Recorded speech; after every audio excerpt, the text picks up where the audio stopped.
there in Gallipoli, running from trench to trench with messages. He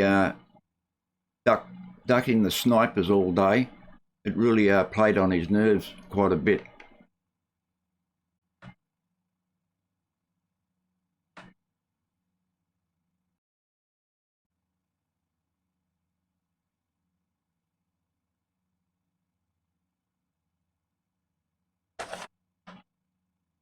And getting my notes here right.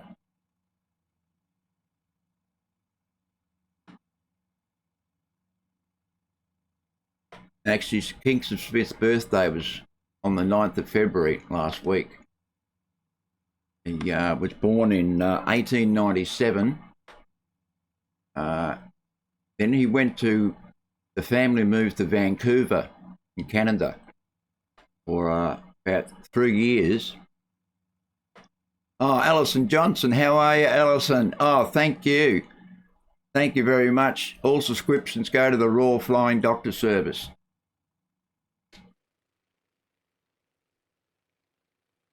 So here we are coming over Alcatraz now. And he says in his book he flew low over Alcatraz, then headed over towards the bridge, then off out over the Pacific.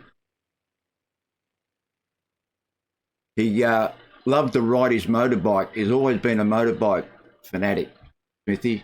And he, in the old days, he had a Broughton motorbike, and he used to ride that around Mossman. And he was a bit of a terror riding around Mossman with his motorbike, frightening people and everything. Now, when they came over here, the bridge here at San Francisco, they actually put the Australian flag up to bid them farewell. So it was quite a big event back there. A lot of people said he's crazy, he's never going to make it, because the Dole Air race was only a year or 8 months before, and there was 4 lives lost on the Dole Air race, and everyone sort of didn't think that flight was possible. But he sort of read about Bird and the Paradise going over in 1927, and he thought, well, the Fokker might be a good plane to use.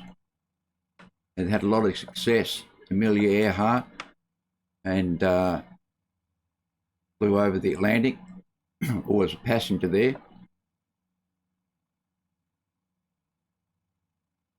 Oh, did you? Thanks, Alison. You're a sweetheart.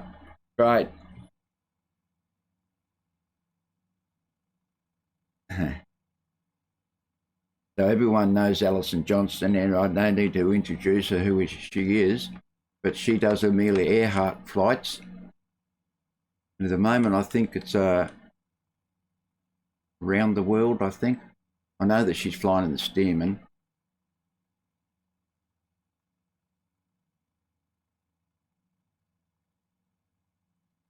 Yeah, so Smithy, actually, what saved his life in Gallipoli was that he got very sick, and he was shipped back to England. To Egypt to recuperate, and then he was shipped to the Western Front into France, and there he worked as a motorcycle carrier with messages. Just hang on, look, I'll see. Here we are, and that's what they are. They're couriers, motorcycles to get from headquarters to the front, and that's how they rode there. They had to learn to shoot from the motorcycle, so when they were riding, they had to learn how to bring their gun up and shoot off around, and that most of them were pretty good at it. So most of these guys have ridden horses all their lives and things like that. And then there was a message went out through all the troops that they wanted pilots. for the Royal Flying Corps in England, and he joined up. At that time, they were losing 3 pilots a day in the air war over France. So he joined up, and he started out training on these pups. That's one of the trainers he trained on, Stopwood pup. And then he graduated to the, where is it?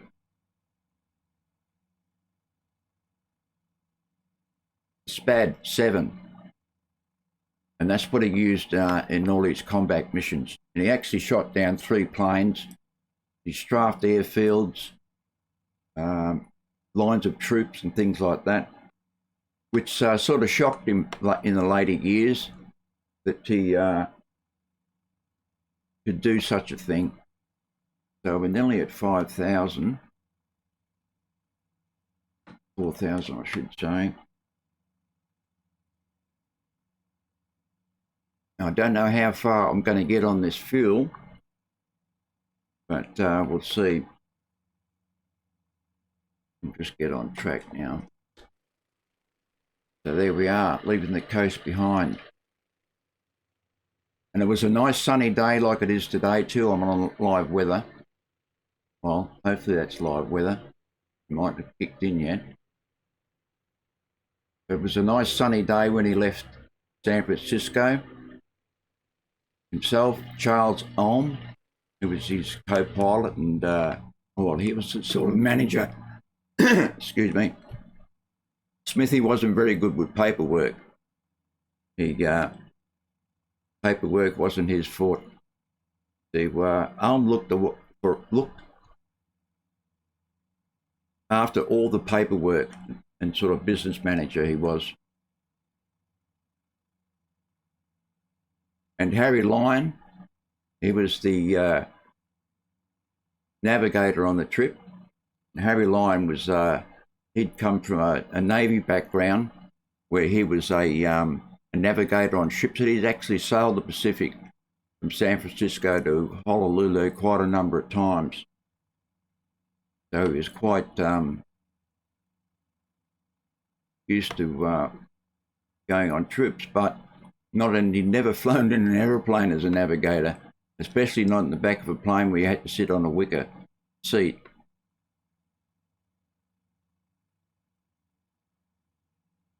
And there was Jim Warner, and Jim Warner was a radio operator.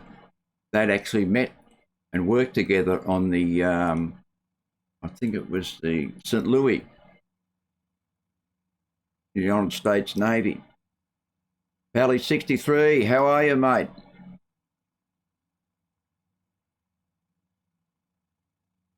Good for you to join us, mate. I just looked at there, I'm looking away from everything.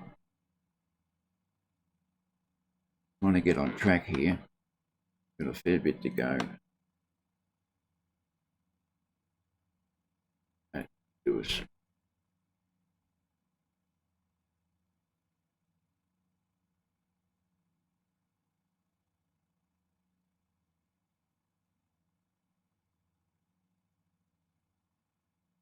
We've actually got no indication of your V-speed. So you just have to keep that horizon just below. It's virtually pretty well right.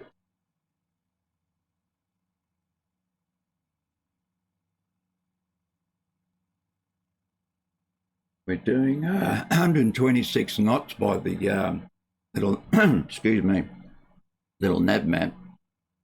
Losing my voice here. Need some coffee here.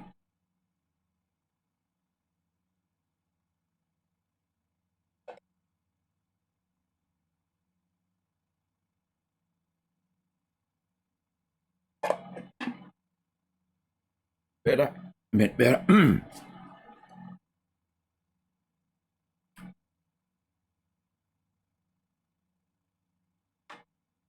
But it's a quaint old plane to fly. I was looking forward to it. When they announced that they were bringing the Australian update out with the Southern Cross, I couldn't wait for it. Do a bit of correction here.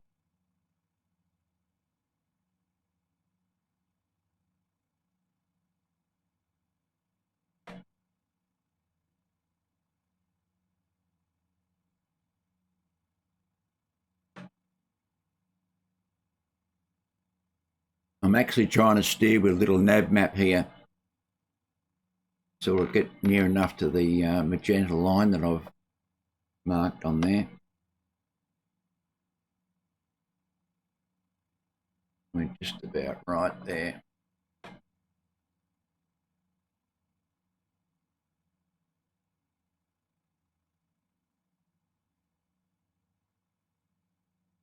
He just floats along.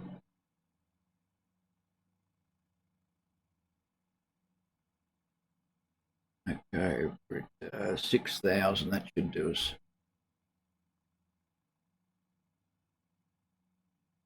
Zoom out here as much as I can.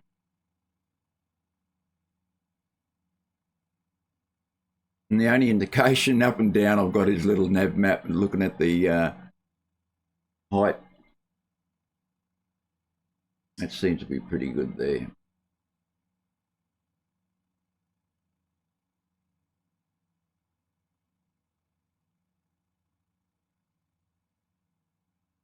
Okay. It has big wings, hasn't it, Alison? Yeah, it's huge. And they actually, over the Pacific, they didn't take any life rafts or anything with them. So what they did, it stored in the wings there, they had tools that they could take the wing off each side and take the motors off and use that as a raft. And inside part of it, they had a sealed container with water, emergency supplies. They had a desalinator in there, a small desalinator for water and food and all. They even had a balloon that they could put the aerial up with to transmit on a radio that they had stashed away there in a watertight compartment as well. So they were all set if they had to ditch in the sea. And it nearly came to that a couple of times.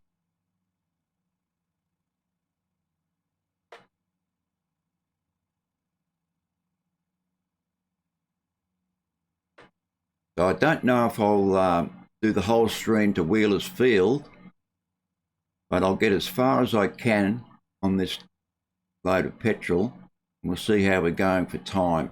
And if not, I'm just going to mark it on a little nav map and then get back to that point for the next stream. Otherwise, I'm going to be here for about 28 hours. Right, let's get on track here.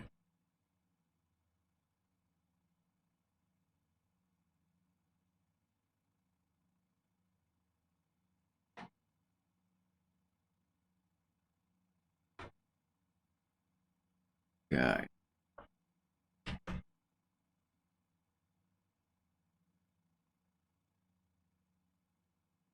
Set on that heading. The compass isn't too good on it. Found that it's a bit hard to read. Reading in there. The other compass that actually was in the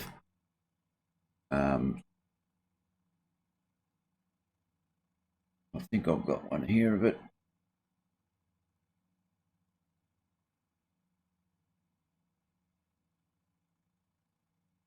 I've got so many photos here, and they're in a bit of order, but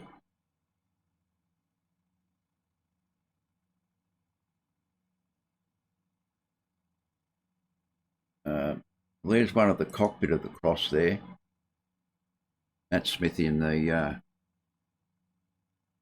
Cross. Yeah, I've got a 13 knot wind coming on my right hand side, so I wonder I'm moving over all the time.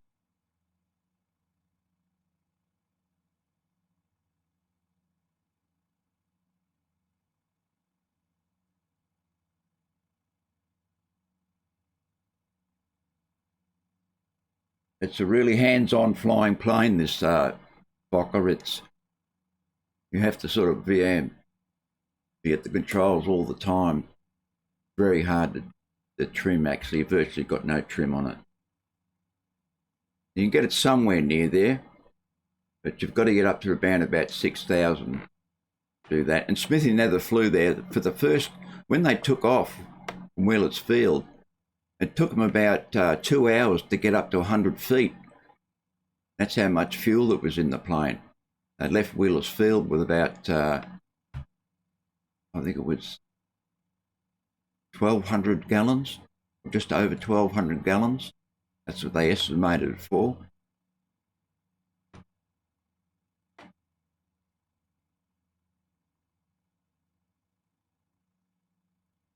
Oops, that's not it. I'll just say it's the pictures. This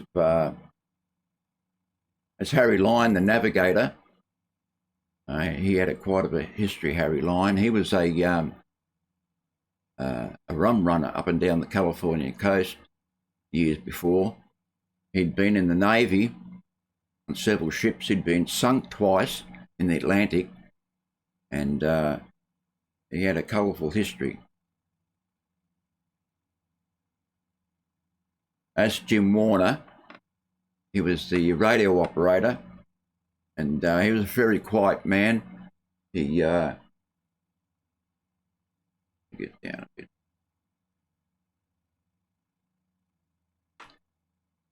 He was a radio operator in the Navy. Also, he'd met Lyons in the Navy. They both was on the St. Louis together. And he was worked in gunboats in China on the rivers there.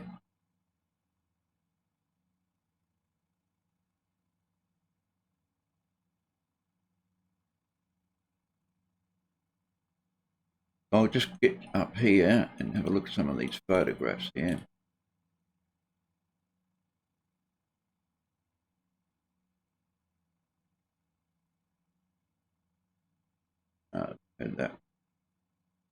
Smithy at Bondi Beach, he loved to go swimming. He was one part of his exercises, and he was a pretty fit guy as well, was swimming. And he actually drowned when he was 10 years old at Bondi Beach. He got caught in the rip there at Bondi, and he was drowned. And luckily there was a nurse on the scene, and she revived him.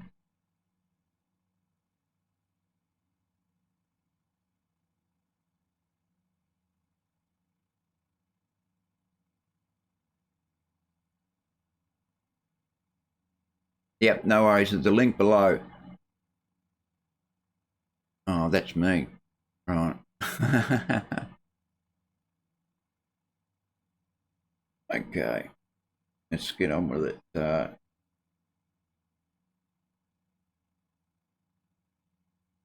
Now, while he was in the Air Force, he got shot in his foot, and he actually lost 2 toes in his foot. 2 small toe and his one next to it. And that's him convalescing in England. Oh, that's with him, the unknown guy that's with him. And that's another one of his, when he was convalescing in England. Now, when he left the Army, or the Air Force in England, he'd been decorated by the King, and he went and started a Joy Flight service in England. And what he did, he bought planes. He had a mate that was in the Army surplus, and he got the planes for £50 each. Of course, they were pretty cheap. And let's set this up.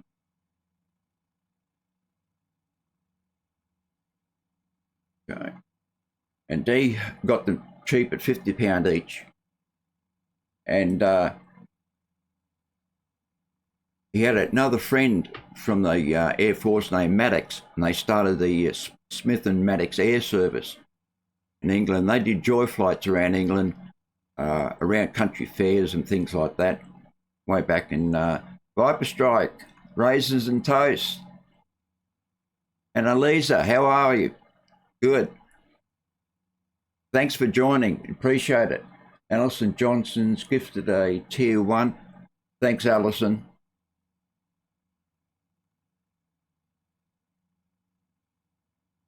Pro Magnum himself, how are you, mate? Thanks for dropping by. We're on our way to Hawaii, if we ever get there. I'm getting right off course here. Let me get over here a bit more.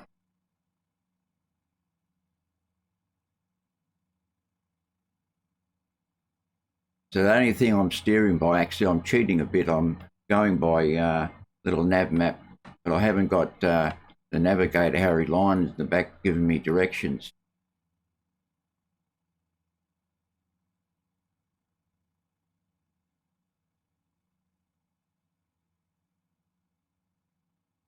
So Smith started this air service, and he would do joy flights around the country fairs. And the first plane he had, him and Maddox were coming back from a country fair. Maddox wanted to go home and land, and Smithy wanted to land at this property where he had a girlfriend. And so they're fighting over which way to go, and the wires broke in the plane, and they crashed into a country field. Okay, back on track. They crashed in this country field.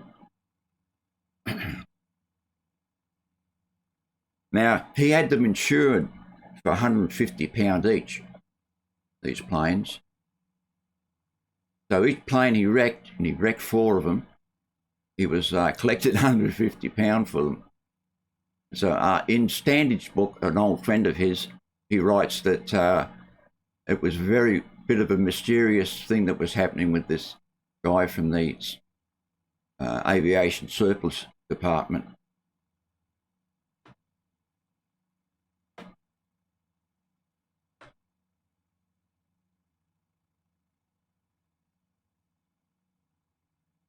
Oh, I'm going all over the place here. Let's straighten up.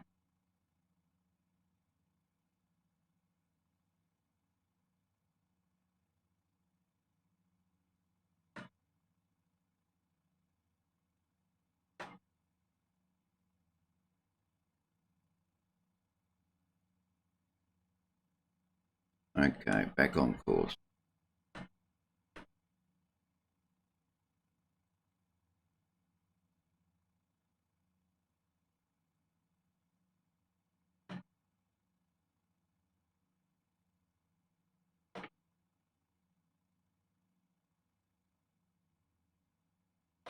Okay, that's better. And so the next one he crashed was a nurse gripped the steering column, and she wouldn't let go of it. And he had another crash and wiped that plane off. The next one caught fire and wiped that one off. And each time he was getting £150 from the insurance company. But in the end, it didn't do well for him because he entered the 1919 air race from England to Australia. And he had a friend that worked in the Blackburn aircraft company. And he introduced him to Peter Blackburn, the owner. And Smithy actually got the Blackburn Kangaroo to fly into the air race. Picture of it here. That's the Blackburn Kangaroo he was going to fly from England to Australia.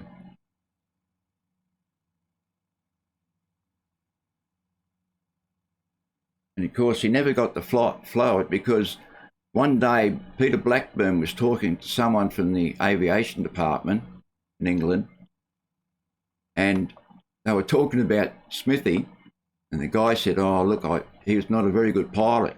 He's crashed 4 planes. He had taken dodgy insurance on planes, and also he was a rowdy and drinking and all sorts of carry on. And so Peter Blackburn decided that he couldn't fly the plane. And the plane was flown actually by Herbert Wilkins, the Arctic explorer. But they only got as far as Crete. And the only plane to win that race was the Vickers Vimy. And also these 2 guys, Harry and McIntosh. And they flew that de Havilland all the way from England to Australia. It took them 4 months, but they did it. That's when they got home in 1920.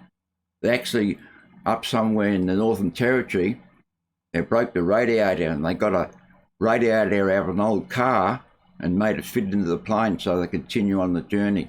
And they went through 5 propeller blades. You see the propeller blade at the back of Ray Parry's head there. And see the bits out of the propeller plane? Yeah. So it must have been a rough old ride, that.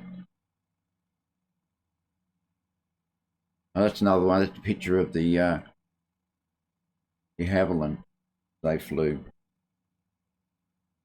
Getting off course again.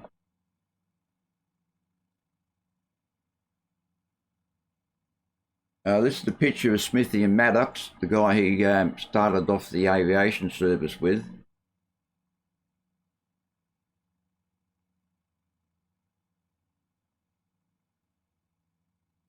Now, after his failed attempt at the 1919 air race, he got a bit disheartened, and he took a ship to New York from England. And from there he took a train over to California because his brother Harold lived in California, and he went to stay with him. I'll have another drink.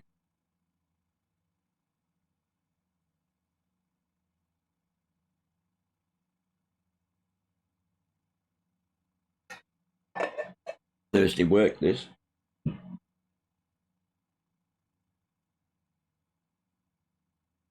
Okay, we're on course. Right. And he did several jobs there. One of his jobs was flying over these crops of corn to get the birds off them. And that's the plane. And he's actually, I couldn't find any of the photos of it, but there's photographs of some of his planes and him all covered in feathers and gore and everything. And that was one of his jobs in there. The other one, he was a stuntman for Universal Studios. And he did stunts, and that's actually him in the hanging upside down there on that wheel strut there. And that was just only one of the stunts he did. He actually tried to fly a plane onto a moving train at one stage for a movie, but it never worked out. And his friend Oscar was killed, and that's why he stopped doing it. It was just too dangerous. Oh, thanks, Alison. Yeah, I thought it's going to be a long, boring trip, so I thought I'd just tell the story of Smithy of what I knew. And try to keep on track there. I've got a bit of a wiggly course on the little nav map, I can tell you. But we're keeping virtually on course a bit.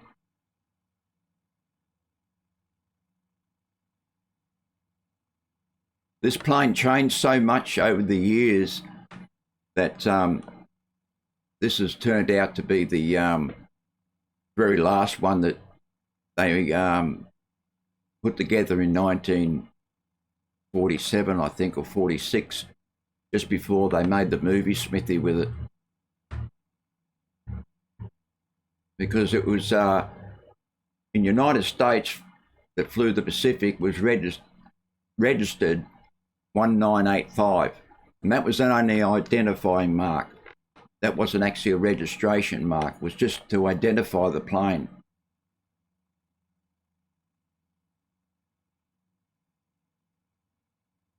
We're getting up near our limit, we need to come down a bit. And then it was registered GAUUS,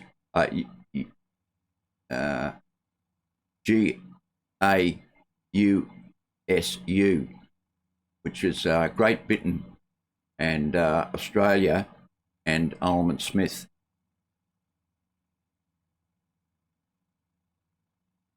And then it was registered in 1931 as VHUSU. And that's when the wind generators were taken off and new equipment was put on it to generate and recharge the batteries.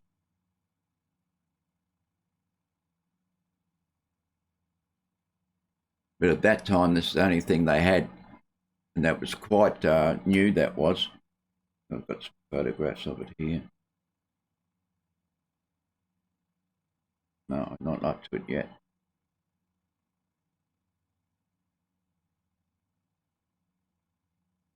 This is a picture of, probably a famous picture too, that's just about everywhere in all their stories, of Ullman Smithy, and on the right there is Anderson, who was his partner.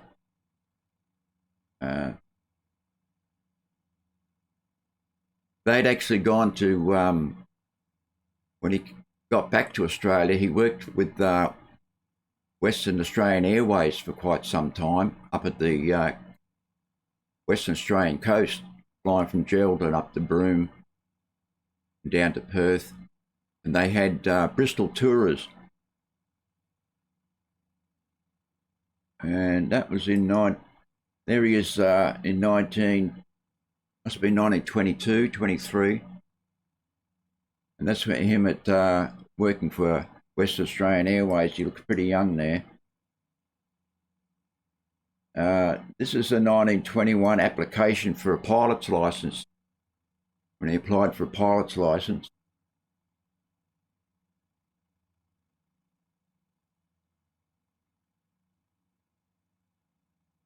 And they worked there for a while, and then actually what happened was that the pilots wanted a pay rise. So they went to Brearley, who was the owner, another First World War pilot, decorated pilot, and he had started West Australian Airways and imported the 4 Bristol tours for his airways. So they elected Smithy as the spokesman, and he had a big argument with Brearley, and he went off with Anderson up to, I think it was Geraldton, Carnarvon, and he started the Gascoyne Trucking Company there, where he, while he was flying up and down the coast all those years, he'd met a lot of graziers, and wobbly course, yeah, it is. But we're fairly straight though. Only a few wobbles there.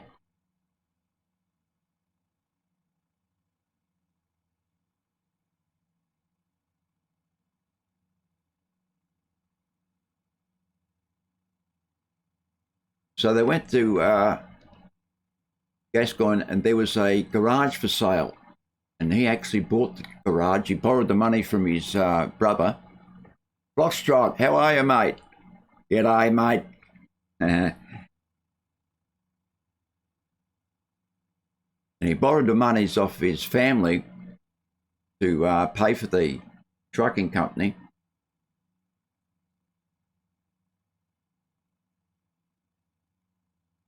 And started the trucker company because he figured out that at that time they were using camel trains to export all the wool from the stations, and it took them weeks to get to the docks at Carnarvon. So what happened was that he thought of an idea of, it'll be quicker with trucks. So he bought these trucks, and they were, just get back on course here again. Uh,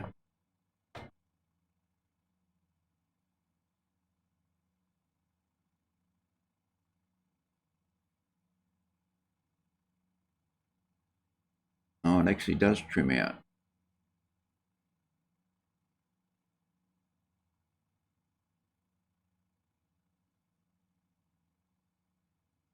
Okay.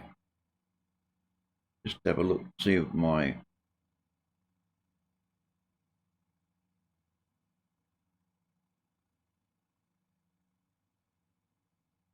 Okay. So that was the route that he, that's the actual route of Smithy from Carnarvon to all the outlying stations that he picked up the wool from. And this is one of his trucks. I forget what they were now. At any rate, he bought those on time payment, as everything he did, and started the trucking company called the Gascoyne Trucking Company. He actually ended up with about 6 trucks, and the business was booming. He was earning about £380 a week, so that was pretty good for him.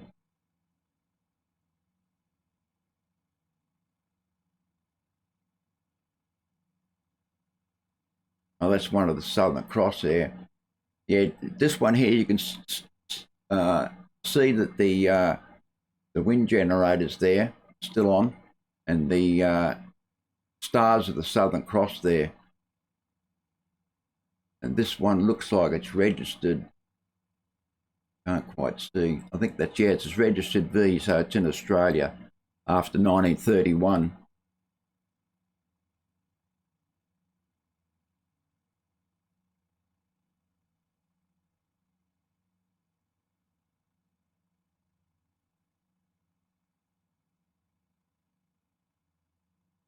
This one here is actually from a film clip of them taking off. That's why it's a bit distorted when I captured it. It's a film clip of them actually went before they took off from Oakland, California. And actually the first Southern Cross was painted a light blue, like what the US Navy uses, because that's all the paint they could get.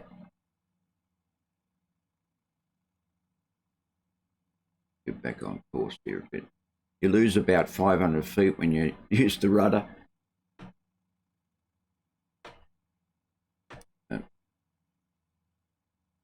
Okay, straightened up.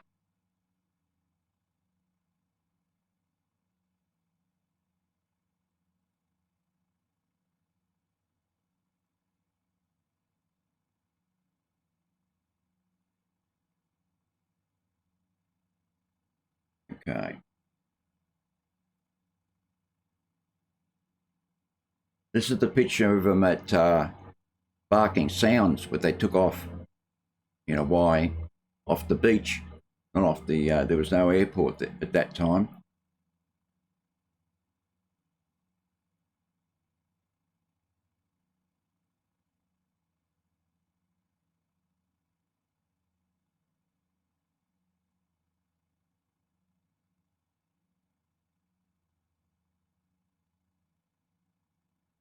So they still thought about flying the Pacific, Anderson and Smithy, while they were at the trucking company. That was part of it, to get the money to do the Pacific flight. So they started the company, but things didn't work out. He got married at that time to a girl named Thelma, and it only lasted about 8 months. They got divorced. He was sick of waiting at home while Smithy was out in the pub drinking it up with the boys, and he was a great piano player, and he could make up songs on the spot, ditties. And he carried a banjo most of the time in his plane when he was flying up and down the coast. And he had, very famously, he could stand on his head and drink a pint of beer. And that was one of his favourite tricks. But a lot of people say in the book, after about the 31st time he did it, it got a bit worrisome.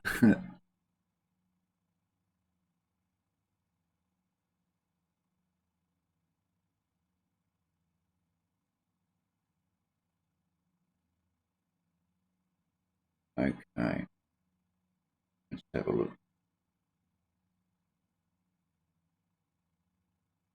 Now this is a good story too. Now when they came to Brisbane, plane at Suva, Warner and Lyons were only contracted to fly to Suva. They were getting £40 a week and a $500 bonus if they reached Suva, and another $500 bonus if they reached Australia.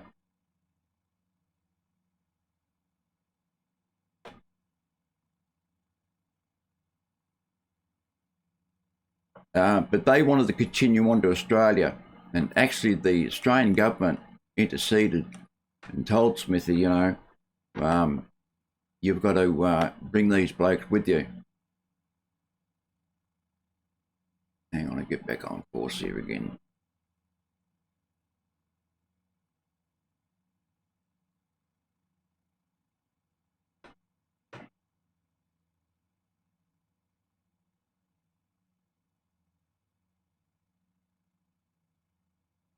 Okay.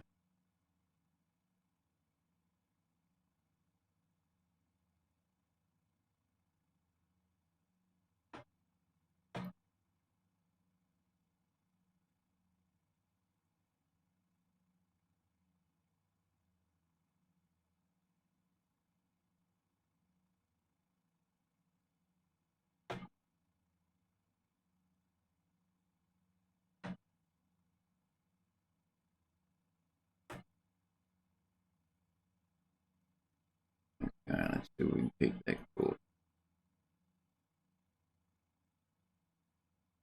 So they went back to Sydney, Anderson and Smithy, and that's where they met up with Elm. They started an air service up there. A couple of years later, he sold the trucking company. It left his brother-in-law in charge of it, and he put all the money into aviation air services, which he started with Anderson. So after those two guys started the air service, they met up with Ulm. Charles Ulm was a guy. He had about 4 failed aviation companies, but he liked the idea of flying to the Pacific. So he met them through another friend, and he joined the company. He was very good at managing things and business-wise, Charles Ulm. That's why Smithy sort of likened to him a lot more than Anderson.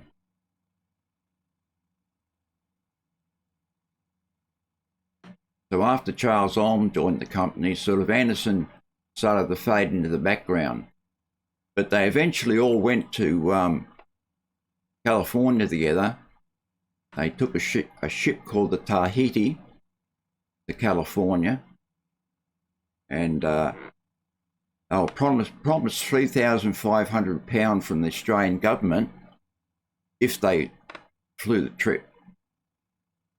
That was later taken back because they were afraid after the Doll Air race, everyone was freaking out about their trip.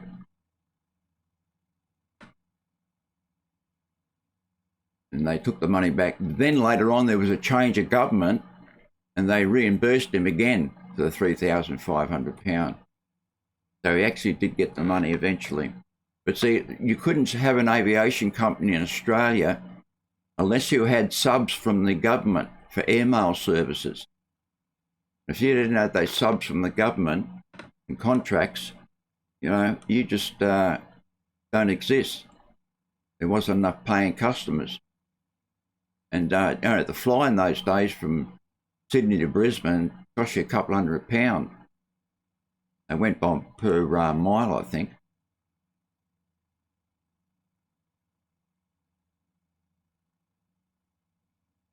And it's hard to keep this thing on course and talk at the same time. But we'll get there.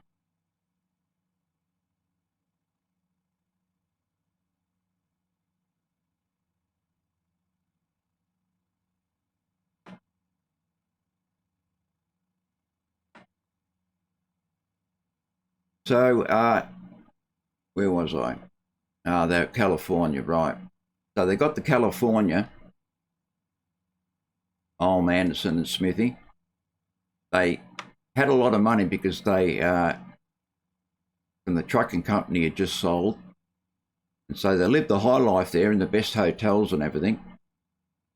And, but they've ended up in a dingy hotel with about 18 cents between them and a bottle of bourbon.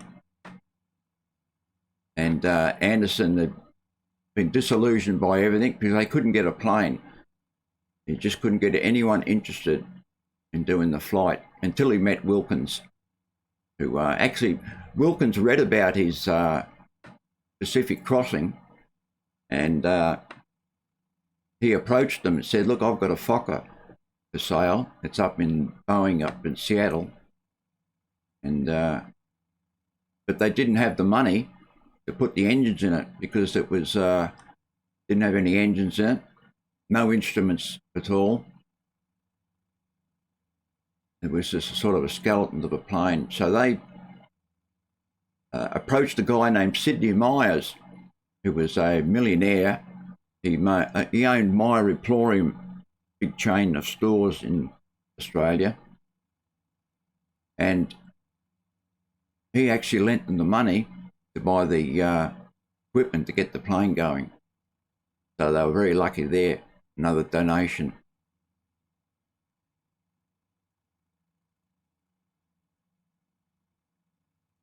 And then they got the plane virtually half done, but they still didn't have money. And they had creditors chasing them all over the place. They were all forever ducking and weaving the creditors. And they actually took the plane once, but I'll get to that story later. Have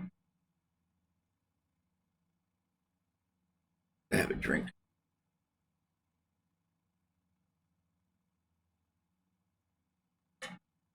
Okay, Flocks. Flocks will be AFK for a while. So how's the sound, everybody? Is the sound okay? Because I've got a new Yeti microphone. The old one just wasn't up to it. But this seems to be okay, this microphone. Very easy to use.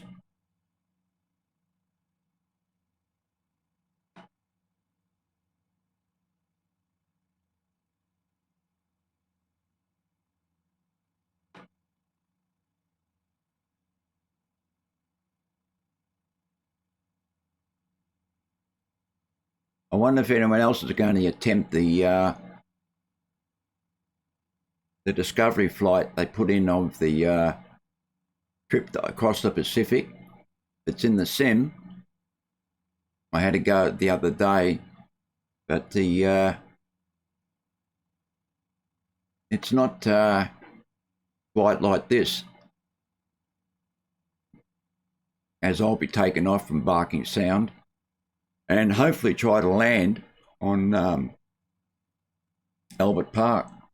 Now, I think I've got some pictures of Albert Park. I'll just have a look here. Just 1 minute.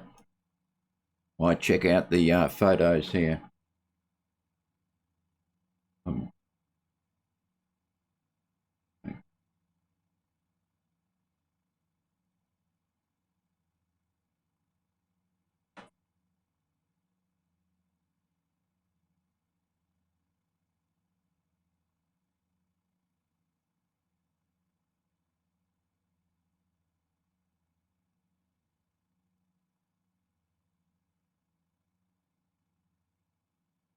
Here it is. That's Albert Park football field. That's taken from a newsreel. That one. That's what he had to land on. Another photograph of it. Wasn't very big. I think it was about 1,200 feet long. And this is an actual photograph, very famous photograph of him landing on there. And it's known by pilots all around the world as one of the greatest landing feats ever. And he actually skidded the plane around sideways, looping it, stopped in front of the trees.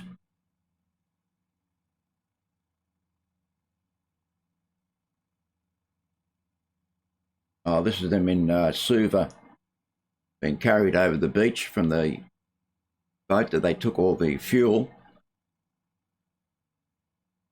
onto the beach and loaded it up there. Oh, this is one of them checking the sextant. They had a bubble sextant, of aviation one, but still lines had trouble using it and getting sightings because of the horizon. Smithy had to come down a couple of 100 feet, and that meant when they had to come down, they couldn't go any lower than 500 feet because they had 400 feet of aerial popping out of each side. They had two aerials at 400 feet. And a couple of times they got tangled up and they had to untangle them, which would have been quite a job doing that, to untangle them while they're going over the ocean. There was one ocean trip, while we're talking about that, I'll just line up here. Looks like we've got some weather ahead. Going to be interesting.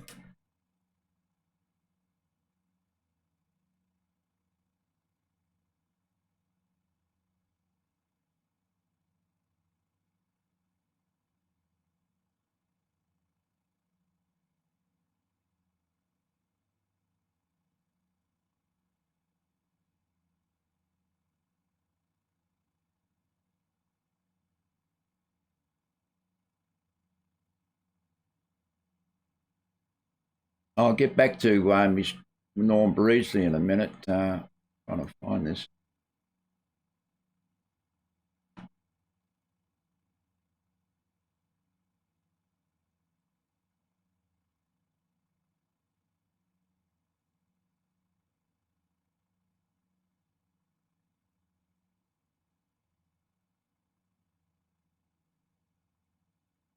Here it is. Now that's what happened on their flight over the Tasman Sea at one stage. The propeller was hit by a piece of the exhaust that came out. The weld unstuck and a piece of exhaust flew out and smashed the prop. And what happened was that Bill Taylor thought, well, if I don't do something about it, we're going to crash into the ocean. That's going to be the end of it. Now halfway over the Tasman Sea. Actually, they're on the way back, they were, at this stage. So Bill Taylor got out on the prop and Standage handed him a thermos flask, that's all they had, and they had a suitcase to put the oil in. Oh, that's actual broken blade. Later on in Australia, they put wooden props on the plane. Here he is start passing the thermos flask full of oil to Standage. He sort of wrapped himself around that strut there to get the oil out and put it into the other engine because that started to have oil trouble. And there's this is out of a movie. This is that Standage putting it into the suitcase they had.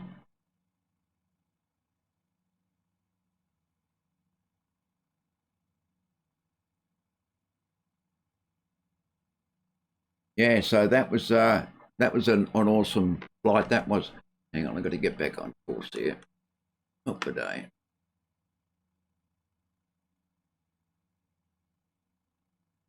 Can't look away for a minute in this plane. Especially with that wind coming up from the north, hitting right on the side of me. Okay. Don't know if I might go under that cloud formation there. I'll go right through it. I'll try to get over the top of it. I hope I look when we come up that way.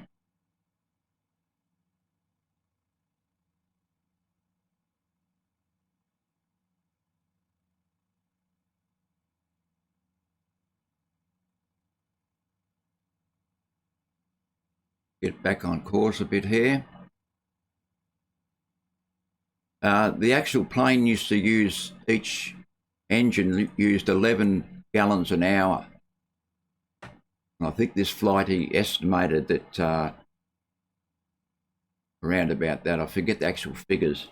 I have got them here somewhere. Now, there's no actual settings in the plane for a lot of things, and it's very, very hard to see these gauges because of their, should have put them in white so you could see them at a bit of a distance, like old blind people like me. And the oil system here is a bit funny. A lot of these don't work.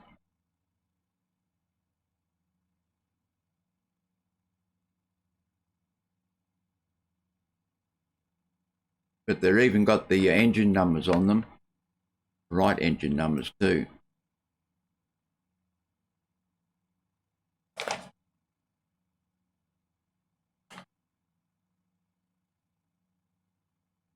So I'll get back to the story of Smithy. He was stuck in California. They had the plane, but they didn't know they needed another about $16,000 to actually make the trip and get the plane ready. So they ended up thinking, well, we're not going to make it, so let's sell the plane and go back to Australia.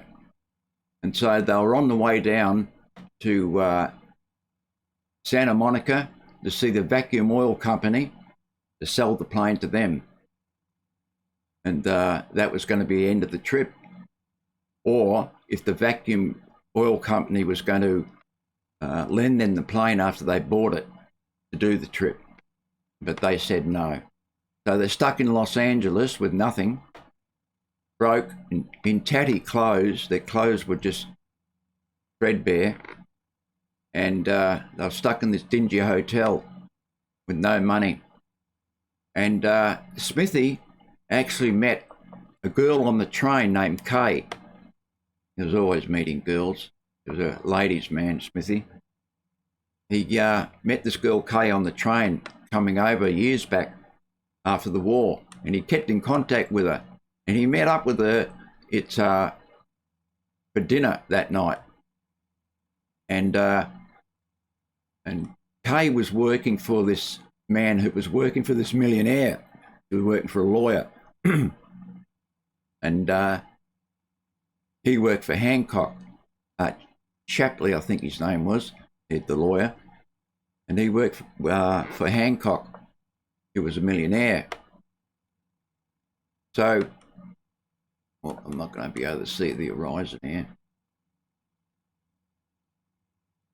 Let's see if I can go over them. And so they went on, he invited them on a boat trip. He was interested in the aviation himself. And he invited them over to have a, go sailing up and down, was it? Not a sailing boat, it was a big yacht, motor yacht, called the Oxycana.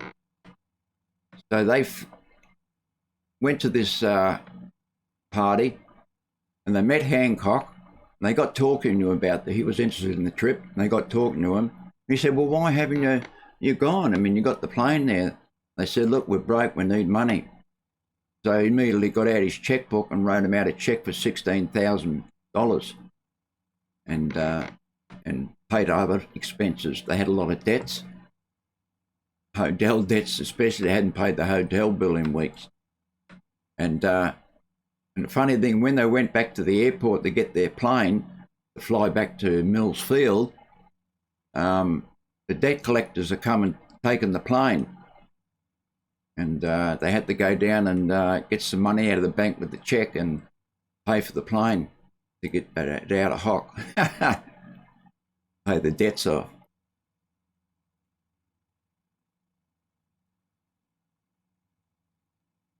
No, it's 11 gallons an hour each engine, Alison. Sorry about that. I wasn't looking at chat. Oh, it's okay, clear. Thanks, Alison.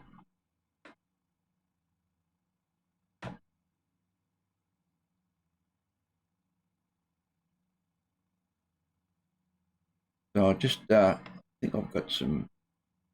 I can just stay on course and do this. Oops.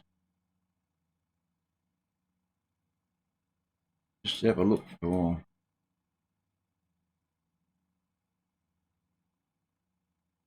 Hancock.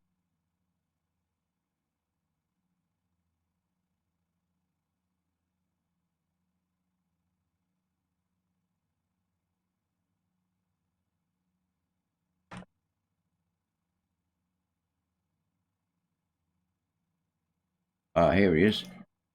This is Captain Hancock saying goodbye to Warner there when they were going to take off. It's Captain Hancock there at Mills Field. And there's a photograph of him here. And here's the guy that lent them the money for he was a big supporter of them. And actually, when they got back to Australia, one of the first telegrams he opened was from Hancock saying, "You can keep the plane. Job well done." And the plane was his then. And he actually paid £1 for it. And that's in the museum, that £1, the National Museum. He also carried a picture. See if I can find it here.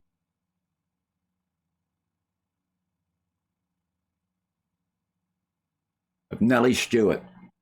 She was an actress in Australia, very famous actress on stage. So we've come down to 5,000. Okay, we're still right. Very famous actress. And he carried that photograph. It's signed by her. Smithy's sister was an actress as well, and she had worked with Nellie Smith, and that's how he got the photograph. He'd always been in love with Nellie Smith since he was 16. And so that was the photograph he always carried. Took it out of his pocket and put it under the seat where he sat.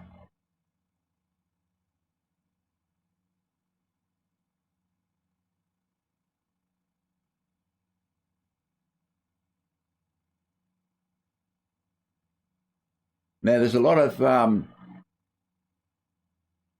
different stories about Smithy over the years. Some of it, it's been pretty distorted of what he did and what he didn't do.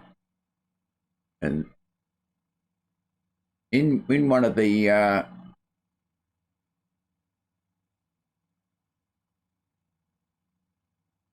where is it?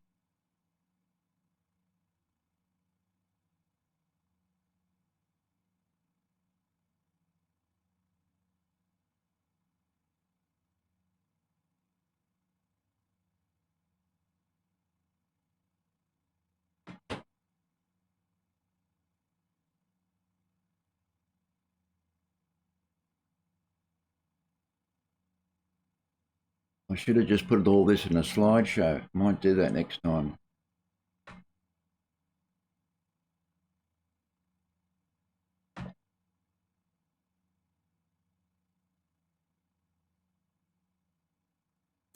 This is Wilkes and Smithy in the USA. That's the guy he bought the planes off. And you see this is a fairly late model of the plane with these covers on them. This one hasn't got the covers on them. That's when must be the Australian one, because there's the door on the left-hand side there.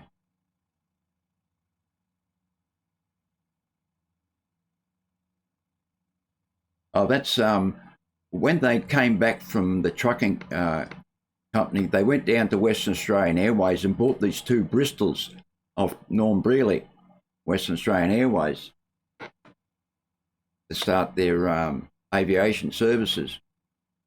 Now, these planes, they'd had notification, Brealey had notification from the government to change the struts, because the company, Bristol company, said they had to have the struts trained after so many hours, and really wouldn't do it. He put them off and put them off with all sorts of stories and everything.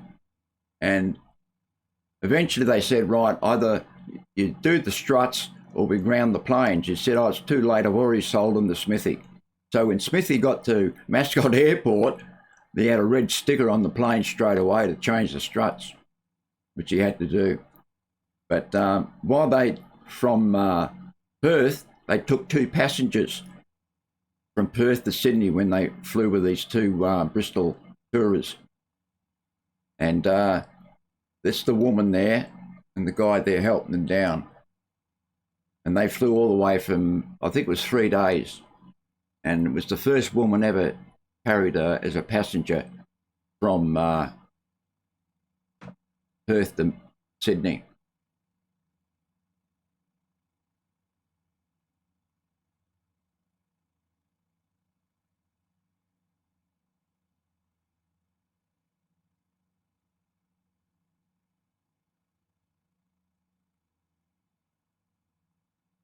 So this is one of their takeoff test flights at Wheeler's Field.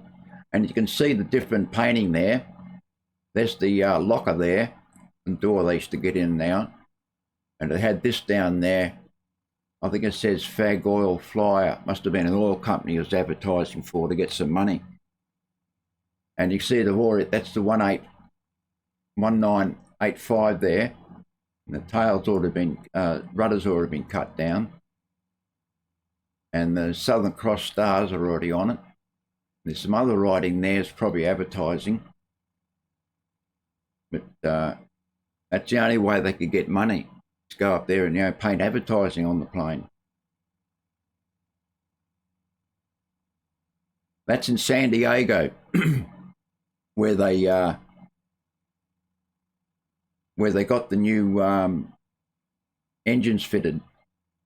The J5 engines. There were J4 engines on it before that Wilkins had on them. And the reason he sold the planes because they weren't suited for the Arctic conditions, he said. So that you see the tail's already been modified and the registration there. And there's the Southern Cross stars on it. And it would have been painted light blue at that stage. Why it was outside, I don't know. It looked like it was raining wet too. Oh, that's Smithy in the cockpit. This is their landing at Wheeler's Field in Hawaii. He came in and went round and come past the mountains and came in through that way. I forget which runway it is.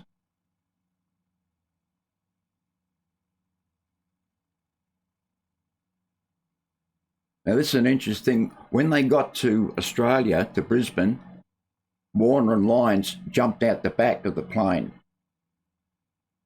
You can actually see this from the newsreel. Get back on course again. And you can see Lyons' legs just dropping down out of the plane. And they walked back behind the plane until a photographer noticed them there.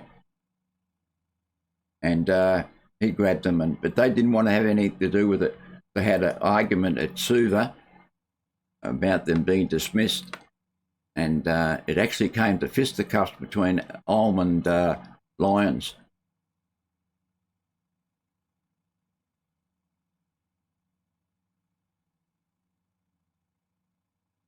Now I'll get on to the Glenelg River now. I think could be a good story. When they came back to Australia after the Pacific flight, they were going to fly in the Fokker from Sydney to England, and then over to Ireland, and then across the Atlantic, and then across the United States to Oakland, California, to complete his round the world trip.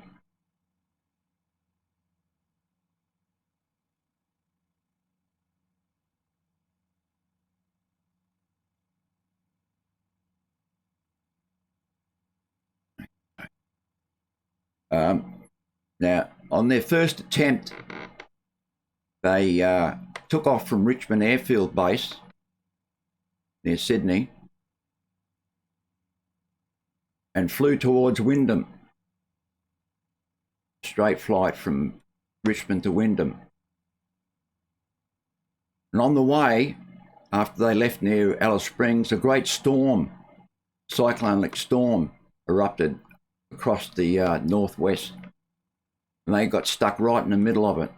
And they overflew Wyndham and then flew down the coast, got the wrong directions twice from a couple of missions that he flew over. They dropped notes from the plane and asked for directions.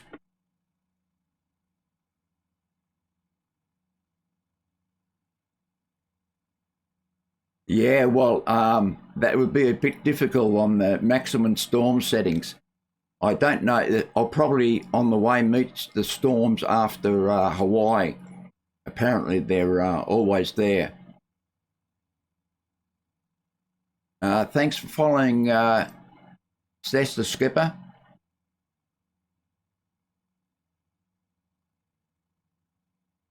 But I don't want to try it now.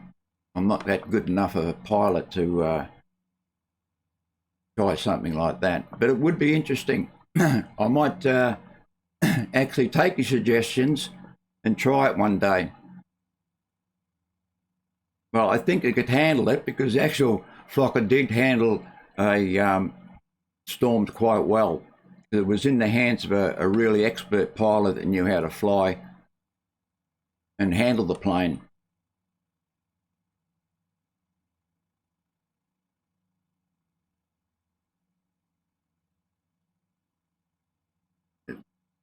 Coffee.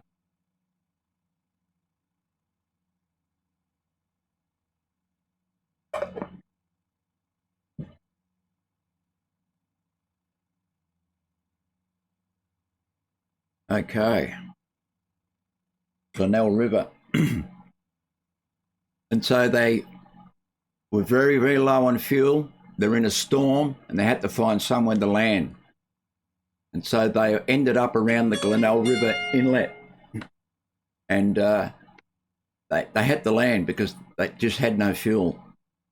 And when they landed, I think they had 2 or 3 gallons of fuel and that soon evaporated. And they landed at a place called Glenelg River.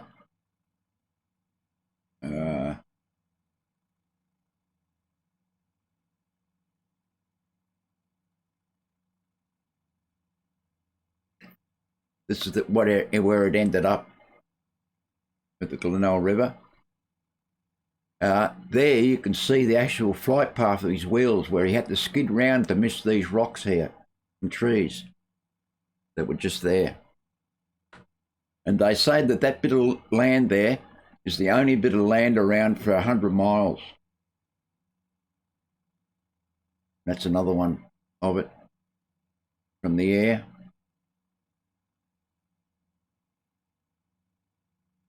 And that's after 12 days they were lost there. And when they were found and they were later on rescued, okay, Viper Strike, great, mate. They got lost there for 12 days and they had baby food that they were taking to Wyndham, had about a dozen cans of baby food, large cans, a bottle of rum and a jar of coffee. And so that's why they ended up calling the Coffee Royal, with rum and coffee. That's Smithy after 12 days on the Glenelg River.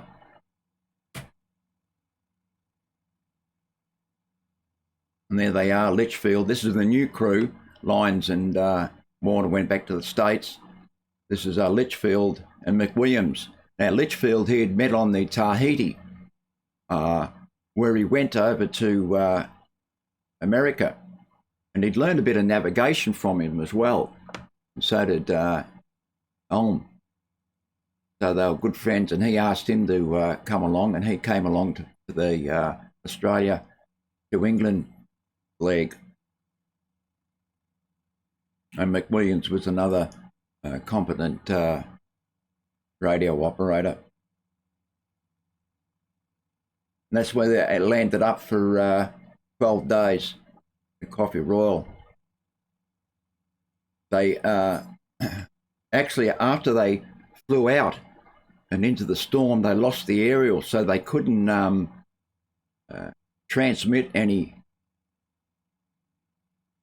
Morse code or anything. They only had the receiver, which he rigged up on an aerial. And so that's the only thing they have. They couldn't transmit. He was criticised for not changing over, because only actually putting a valve in or something from the transmitter to the receiver to make it into vice versa. And they did get criticised for that. But he said that he didn't do it in case something happened. Other one, right.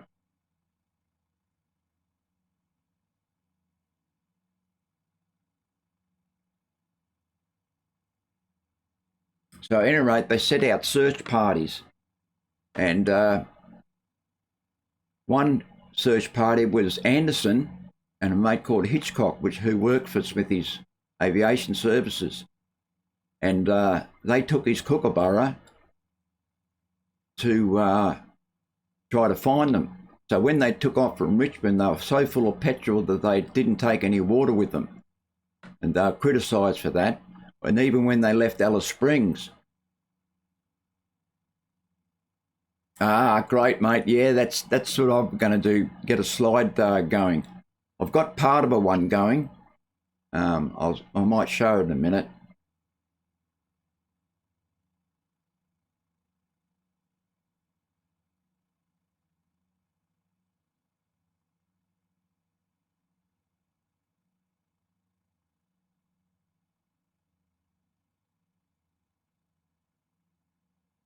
So the West Australian Air Services sent one of their giant moths up there to find them, and they actually found them after 12 days. But a couple of planes did fly near them at the time, and they were able to get out of there and back to civilization. But what happened with the kookaburra, they got lost in the Tanami Desert, had to land, got a puncture, couldn't get the plane going, and couldn't take off because there was rocks and everything around, and they had no water, and so after 3 days they died of thirst, and the kookaburra was found. I think I've got some here, the kookaburra.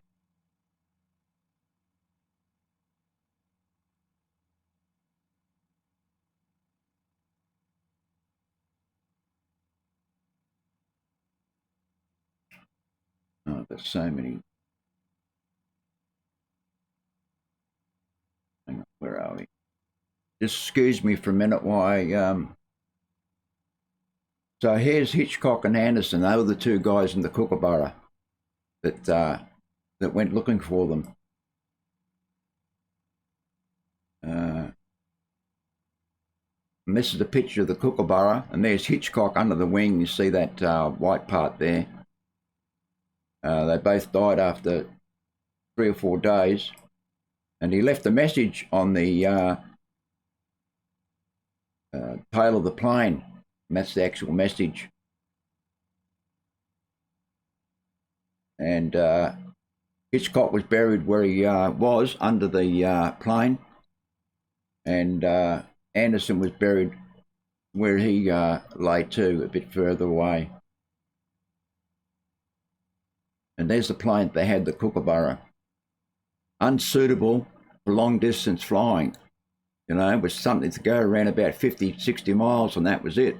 It wasn't a plane that you took on a long trip, and it overheated. And that's what happened. And there's the giant moth that found Smithy at Glenelg River, eventually, some of the supplies that they dropped to them. And there's Jimmy Woods, the pilot, that came over looking for them as well. There's a picture from the giant moth. I'll just get on course here a bit. there's a picture of the giant moth there when he found them, and you could see there's not very many places. All this was all wooded areas, and they're too muddied to land on these places. So that was the only bit of land around that was he could safely land.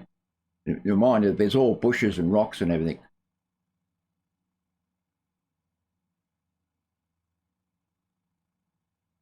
Oh, this is Smithy and Almond and Litchfield at Newcastle Waters, where they flew back in the cross. They filled it up with petrol and eventually got out of there.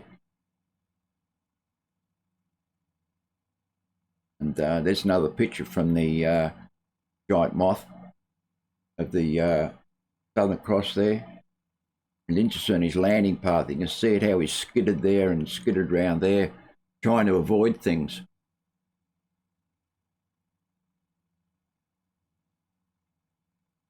Another one of it. They didn't have very far to go for trees there.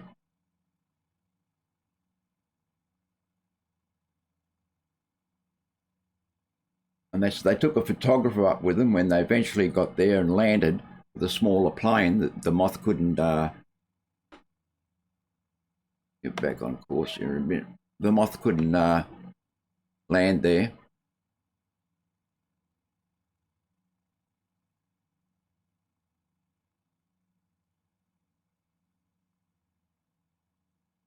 That's another picture of it. And that's a good picture of it where you can see he's skidded over to miss these trees here.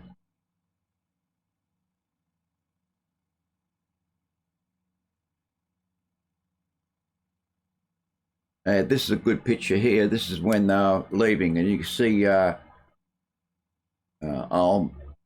Girl, Smithy, Warner, some other guy, then lines there. Now you can distinctly see here on the Pacific flight the wind generators for generating electricity there. These propellers were a strange thing. They were Michaelata, and they were made of material compressed with Bakelite in it. That's what they were made out of. They changed them when they got to Australia to wooden props.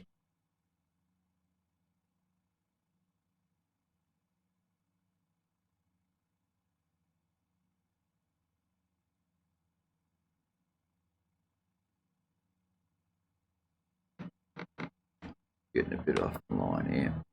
Okay, that should do it.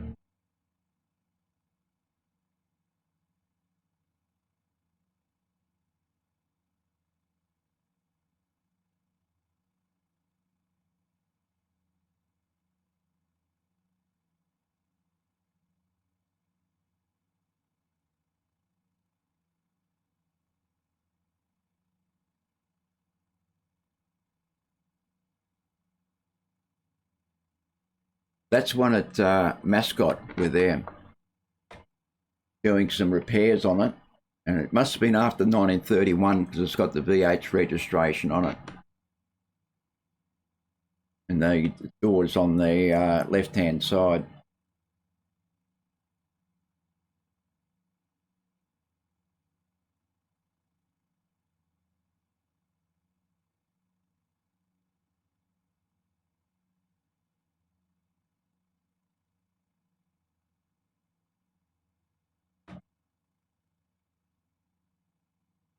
This is one here. This is when Smithy worked up in Carnarvon on the mail run there, and he's receiving mail in the Bristol Tourer, ready to take it off somewhere. And he did that for quite a number of years. And there's some of the pilots that of West Australian Airways. Smithy on the second on the left, and the first guy you see there with the hat and goggles on, Fawcett. And the guy next to him,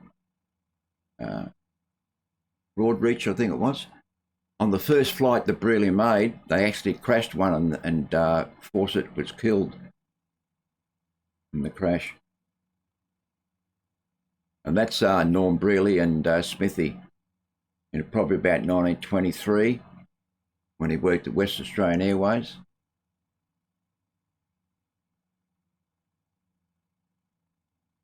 Oh, there's a good photograph. Smith is on the far left. There's Fawcett there next to him. The next one I don't know. The next one is the guy Broadreach who died as well in the crash with Fawcett. So it wasn't a very good start for Western Australian Airways. So Qantas wasn't actually the first airways to start up. Qantas hadn't started up after Western Australian Airways started. Norm Brearley was the first one to ever take passengers in an aircraft in Australia. Get back online again here. I'm starting to get the wobbles. Okay.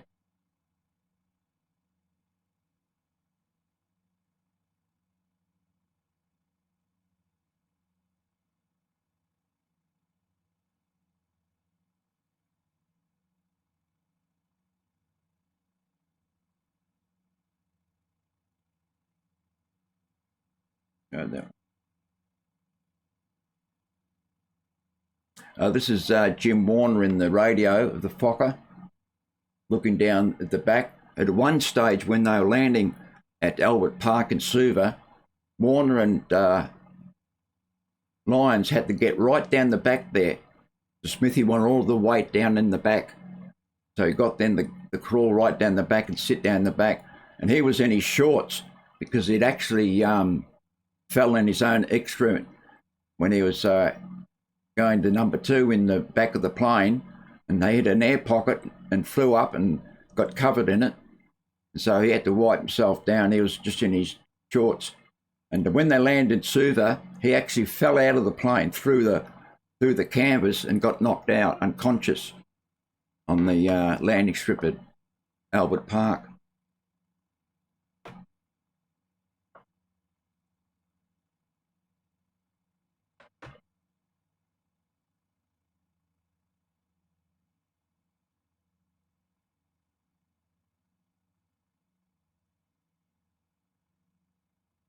There's a picture of Harry Lyons, signed photograph of the both of them. A lot of people collect these things.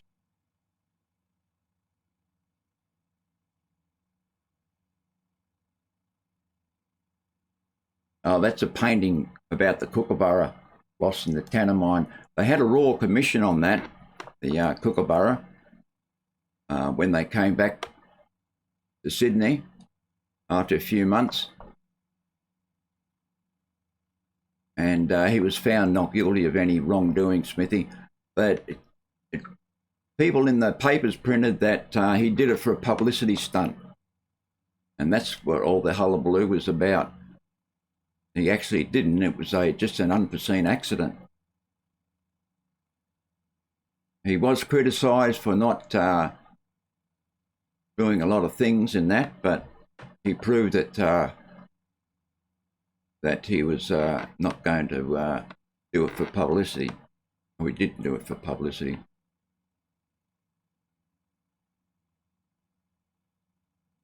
Back on course again.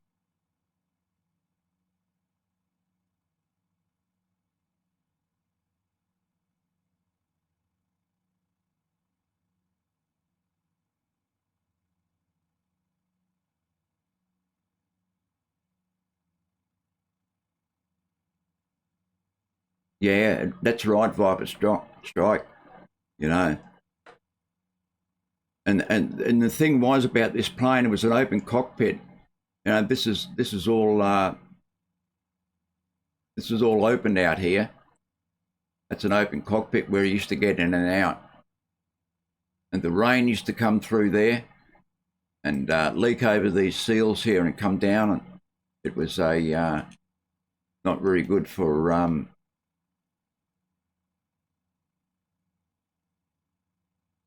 flying, and the cold and everything. Of course, they had warm flying suits on.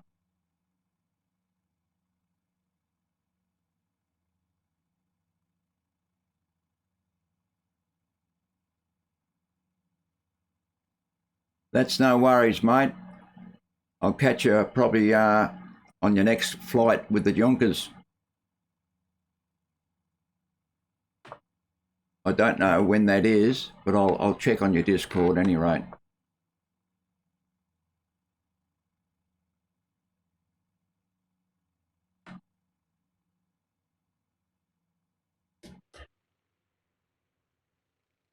Yeah, it looks a pretty good day. Doesn't look like there's too much weather around.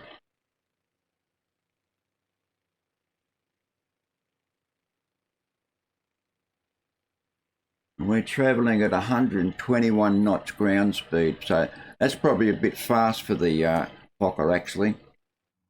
It never really went that fast. I think the most they got out of with a tailwind, good tailwind, 10 knot tailwind, they'd get 100 miles an hour out of it, but it usually plodded along at about 80.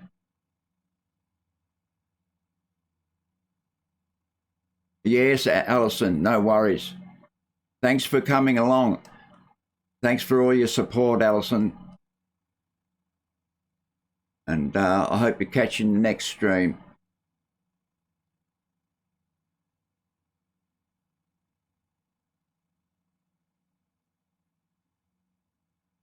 So with hands-on and not worrying about concentrating on the getting photos and everything, it's a lot easier to steer it.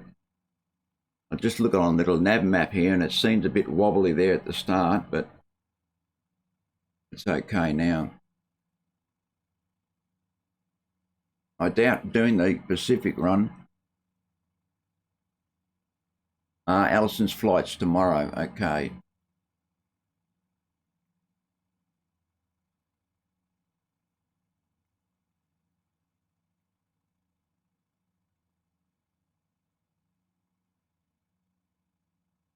I don't know if in the sim you get a map on the one they've got in there.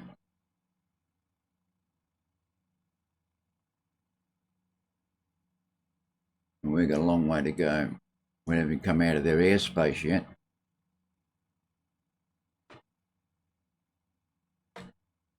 The wind's gone down to 5 knots, so that's a bit better. I don't know how you go doing it with this compass here. It'll be very difficult to do this flight actually in the sim. The retrofit would be a lot better. But with that little nav map, this flight would have been pretty difficult.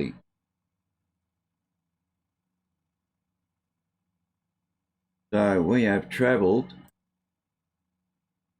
measure this, we have travelled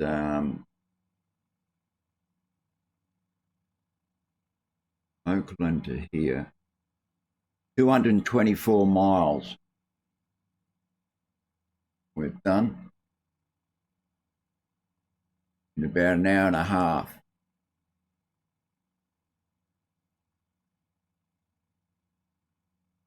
I'll just bring a little nav map, hang on.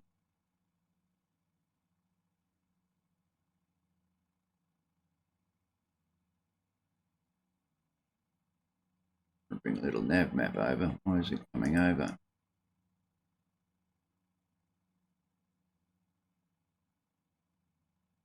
Here we are. So here's our course. We've travelled 224 miles.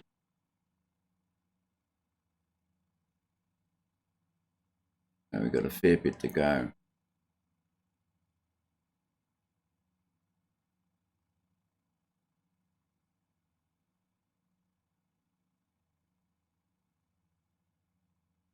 Get back on course again.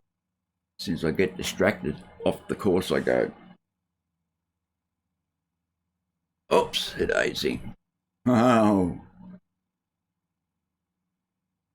I knocked the yoke.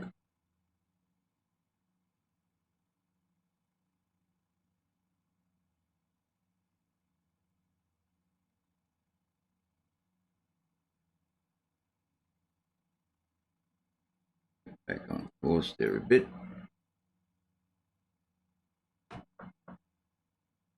Okay.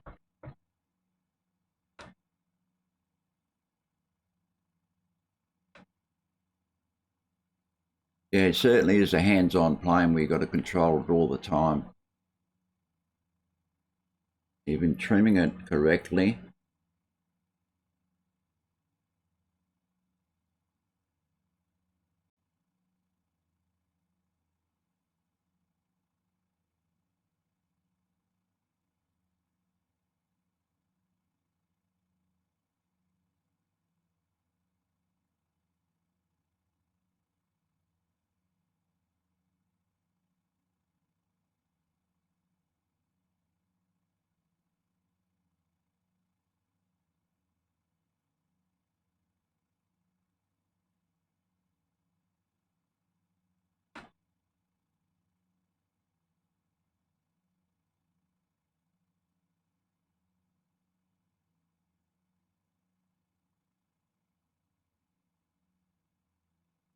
Oh, that seems to be in trim. And it stays there for a while, but then just goes out. Right.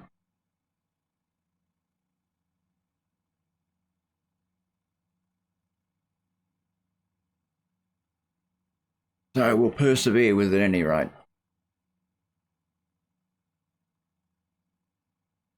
Yes, they should do an update of the Fokker. I'm hoping they do.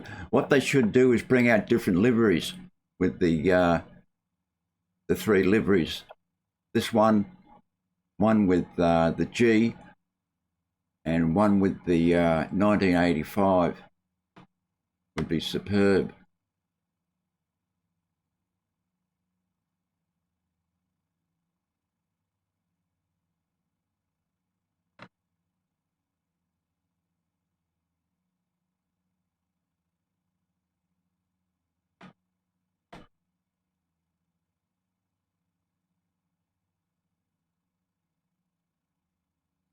All right, let's see how much fuel I've got here. Wow, hasn't burnt much fuel. 94% on. I'll put a bit of weight in the plane, see? Got that up to 23%, which brings the centre of gravity out a little bit there.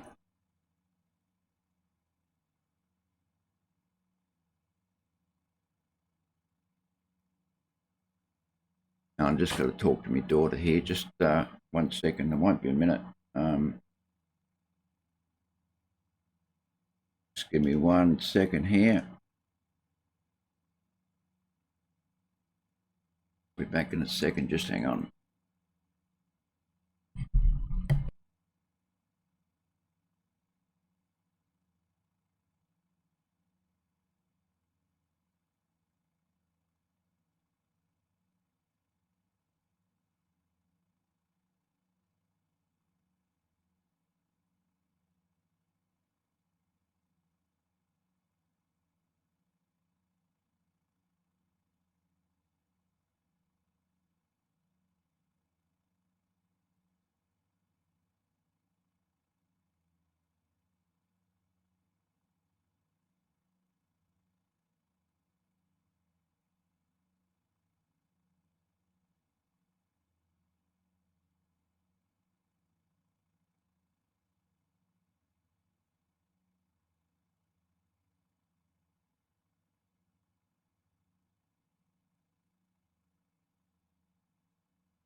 Okay, back.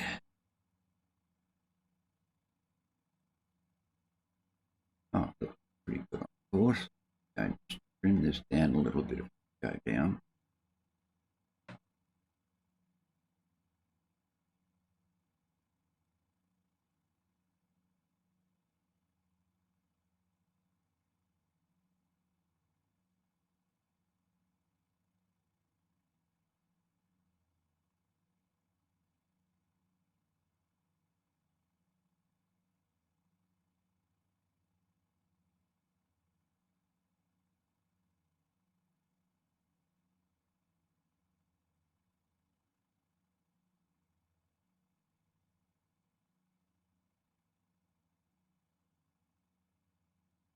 Yeah, it does trim out a little bit.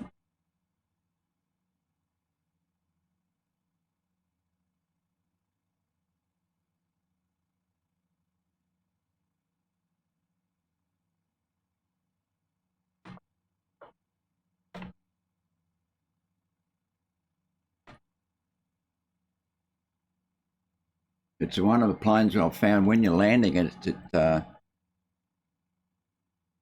it just got to let it go down the runway until it loses all its speed. It's not too bad.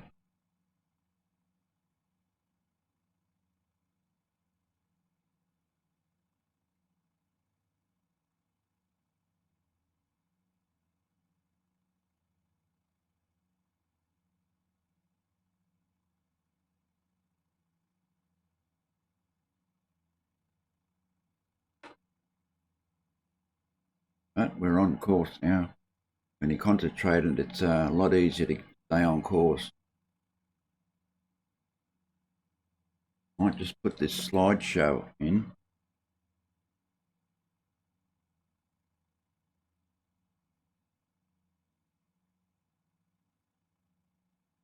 That's a photo, one of the only colour photographs of Smithy. That's with his sister Elsie when he was a young lad. There's the other photograph, and just before he joined the war. He's actually a choir boy at St Andrew's Church in Sydney. A long while until his voice broke. That's Smithy and his mum and dad, Catherine and William. And William was a banker. He was retired by then. That was his job. Smithy on Bondi Beach, where he used to frequent a lot. Picture of Elsie Stewart. And that's when he was a motorcycle rider for the AIF, doing courier runs back and forth in the trenches, and had to learn to shoot from the motorcycle. That's Smithy exercising there. He was before any flights, before he did the Pacific flight, he actually used to do a drive for about 40 miles, fly for a couple of hours, swim and exercise. Swinging right over here. Hang on, get back on board.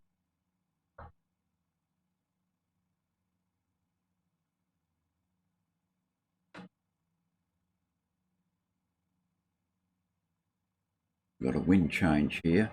I hope that turns around to a tailwind. Moving around now. Back of course.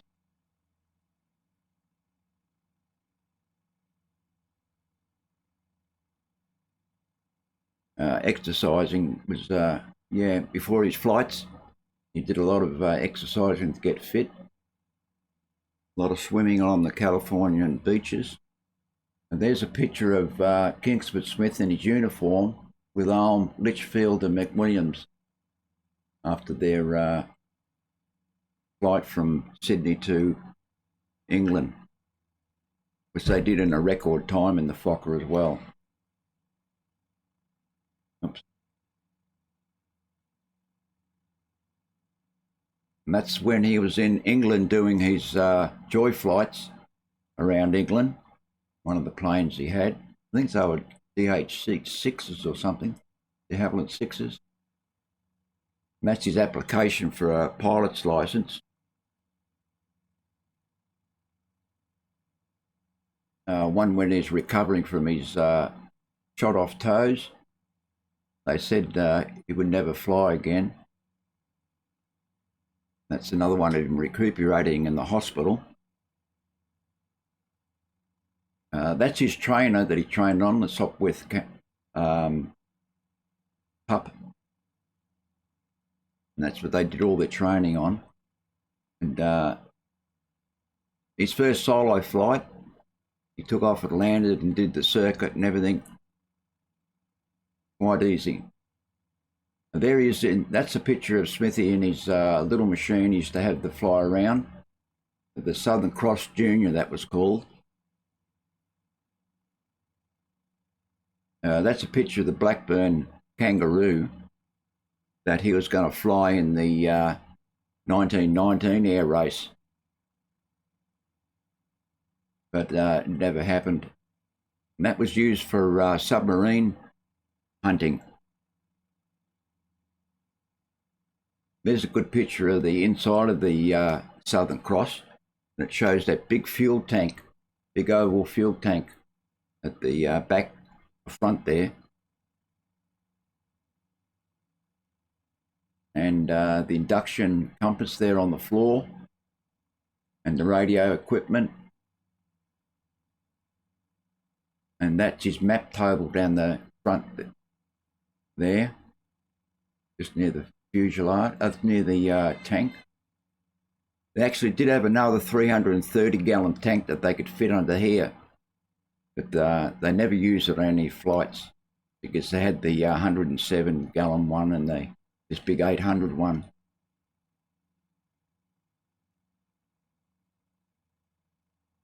Yeah. Yeah, you're right there, Phlox. Yeah, this was all put in when they got the money from Hancock. They were able to buy it. They had 4 radios, 2 receivers and 3 transceivers. And they had 4 compasses actually in the plane. And this is the little door that Lyons had to open up to get his drift readings. Drifting myself. And he threw out a substance, I think it was an aluminium compound or something, and it would mix with the water, acetylene, I think, or something that they used. I don't know now, I just forget. That it mixed with the water and show a glowing white spot where he could take a reading from their drift.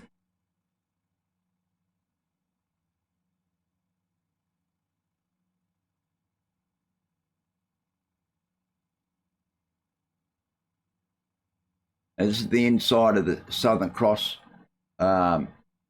Before they did any of the work and put all the equipment in, and that's when they were changing the seats. They had wicket seat each, Warner and Lyons in the back. And that one in the middle is the ones that Smithy swapped for the metal seats in the cockpit.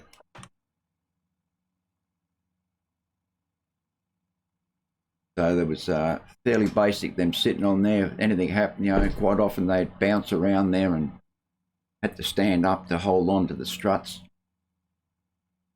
Especially when they hit the storms that they went through.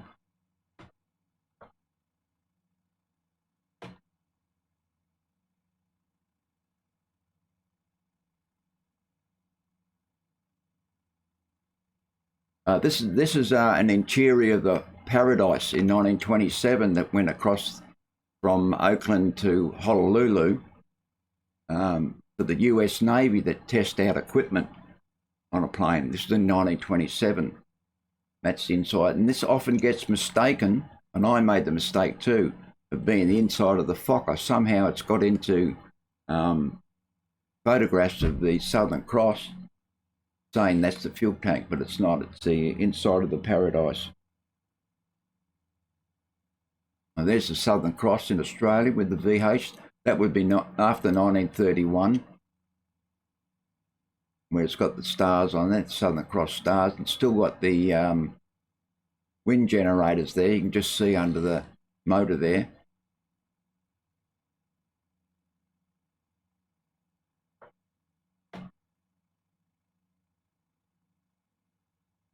Of course, here again.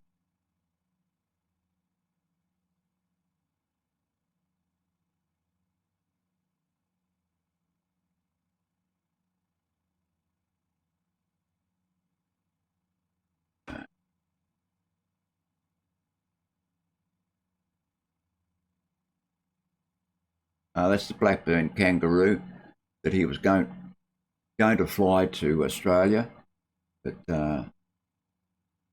because of his behaviour and what happened, he never did the flight. And that's where the Kangaroo ended up, in Crete in a ditch. And they ended that flight there. There was only two planes that made it, the Vickers Vimy and the de Havilland that Ray Parry flew with Macintosh.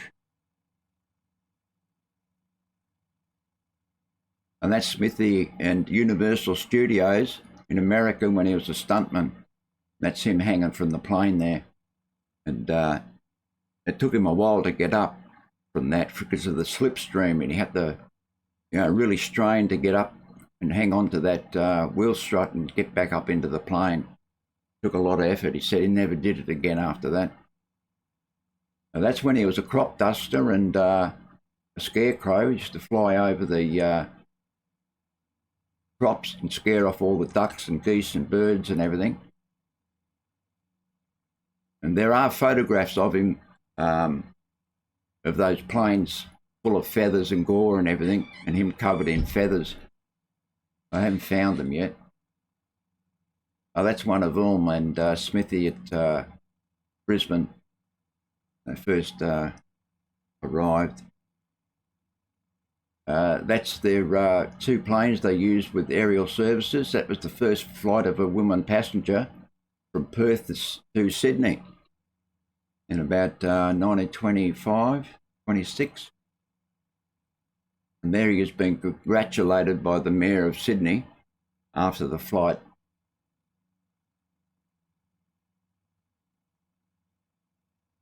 There's one of the trial hire at Mascot. These are from Ulm's actual personal photographic book that's in the National Library now. Another one at Mascot with the Bristol Tourer.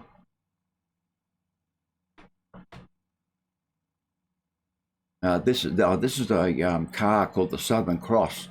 Now Smithy invested heavily in this and lost a lot of money.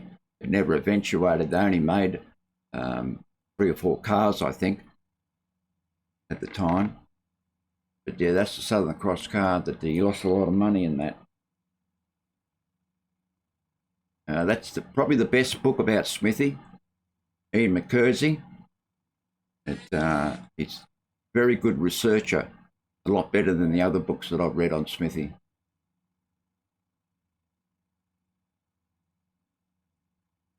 That's when they were in WA Airways in Western Australia. Let me get on course a bit here.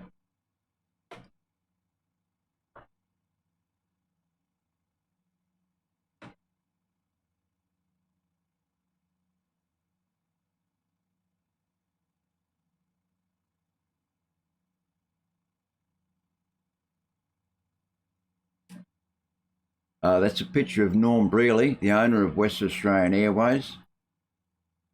Later on, that's captured in the 1940s and the Second World War, where he had a lot to do with, he had big hangars in West Australia to fix American aircraft during the war.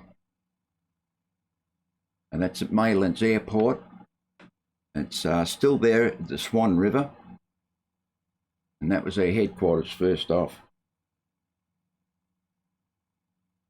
And that's the crashed plane that Fawcett and Broadreach crashed in their first flight to Carnarvon. That's them fixing one of the planes on the field. When the plane broke down, or smashed or crashed. They usually take the engines out, then take the fuselage down and the motors down to the workshop.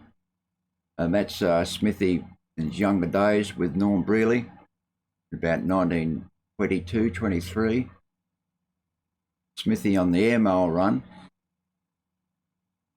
in the Bristol Tourer. And that's another one there of the pilots that work for West Australian Airways. The guy second from the left and second from the right, they both died in that crash I showed you a second ago in that plane on the first run they made. That's Smithy on showing that before. That's it for those. Turn that off. I'll have to add more to that one. There's also down below, there's a link in Twitch there for a Google map that's a work in process. And the Google map shows Smithy's flights.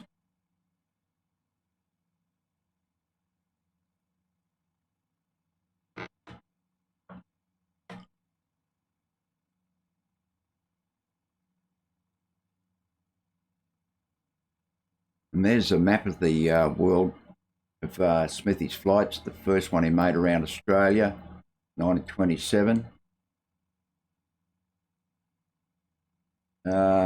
His flight from Oakland to Brisbane, and then he continued that flight on to Sydney, then across the Atlantic in 1930 and across America, and completed it the first all around the world via the equator, crossing the equator. There has been people doing the top half around the world, but not the bottom.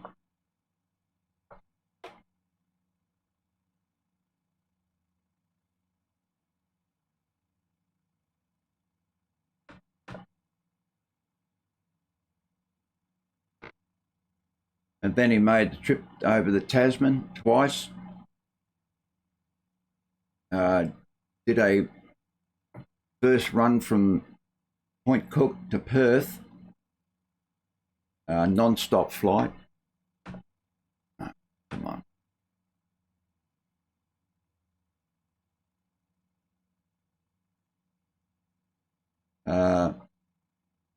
Then broke a record coming back with the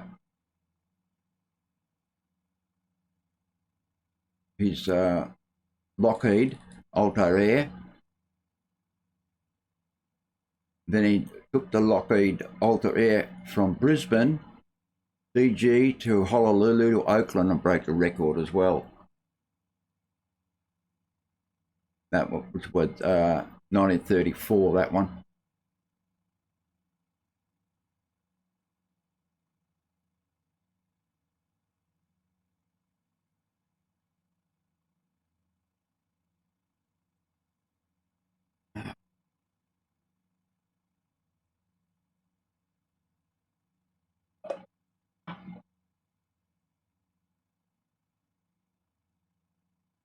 Yeah, they were 10 years apart, the Viper Strike. I think I've even got photographs of the Southern Cross in Adelaide with a Yonkers 52 in the background that Guineas Airways used. Right, again.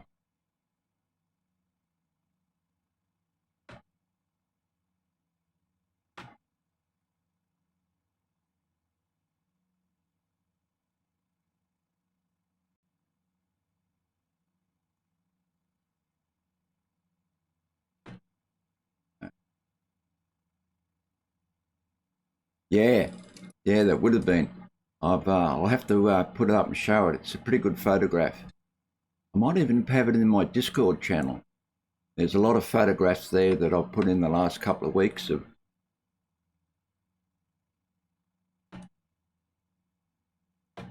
And also on Mondays, I'm going to do scenic flights around Australia.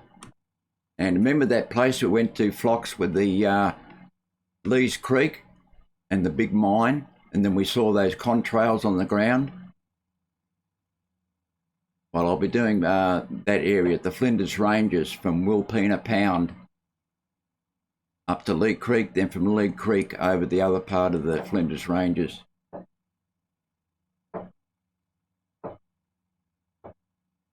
So I'll be doing that on Mondays. That's from next Monday.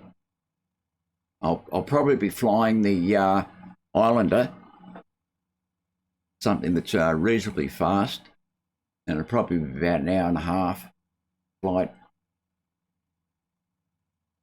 Yeah, so am I. I did fly over there the other day, just briefly, and it does look a lot better. I mean, the mountains are looking a lot better, and you can actually discern their height a lot better as well. Yeah, it does look a lot better. And there's quite a number of parts of Australia that I've flown over, especially on the northwest of Western Australia there, where they've got actually all the cliff faces and everything pretty well right around that area.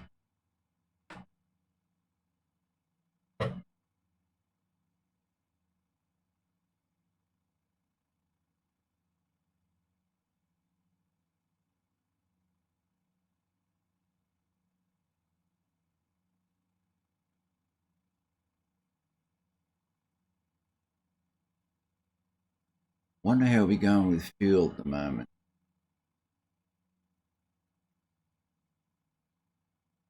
Oh, 95%. I have put a fair bit of weight in this and moved the centre of gravity back aft, which helps a lot for the plane. Although it's not too good on fuel, but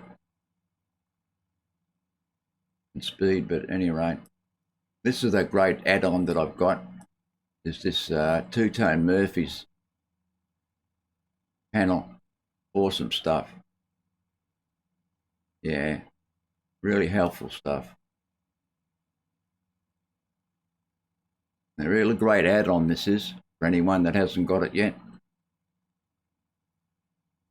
And goes straight into here, which is good. It's most of the time I've found in Australia you don't get the METAR in the sim. A lot of planes. Get back on course again. Lack concentration for a couple of minutes in this plane and bang, you're off course.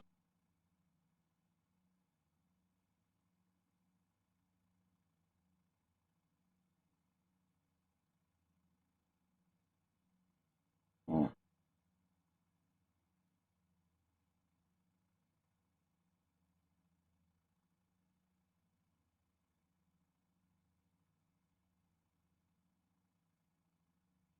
There was virtually no conversation in the Fokker because everything was so loud that they couldn't converse with each other. They conversed via notes or writing it on the windshield. And they had a long stick with a peg on it or a clip, and they passed that through to Smithy. And that used to hit him on the back of the neck, and he'd know there was a note from the back. And he'd pass lines and pass all his navigation instructions that way. They suffered from deafness as well, days after the flight. They couldn't hear anything or anyone.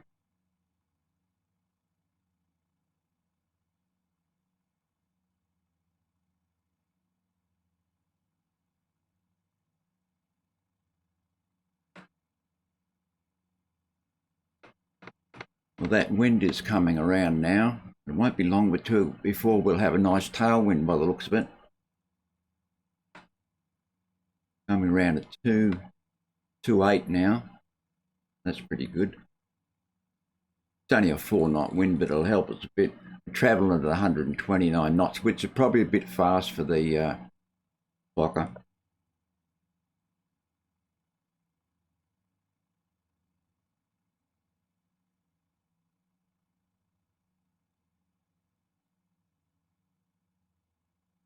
Yeah, the deafness was horrendous for them. They did stuff cotton wool in their ears, but it didn't make any difference.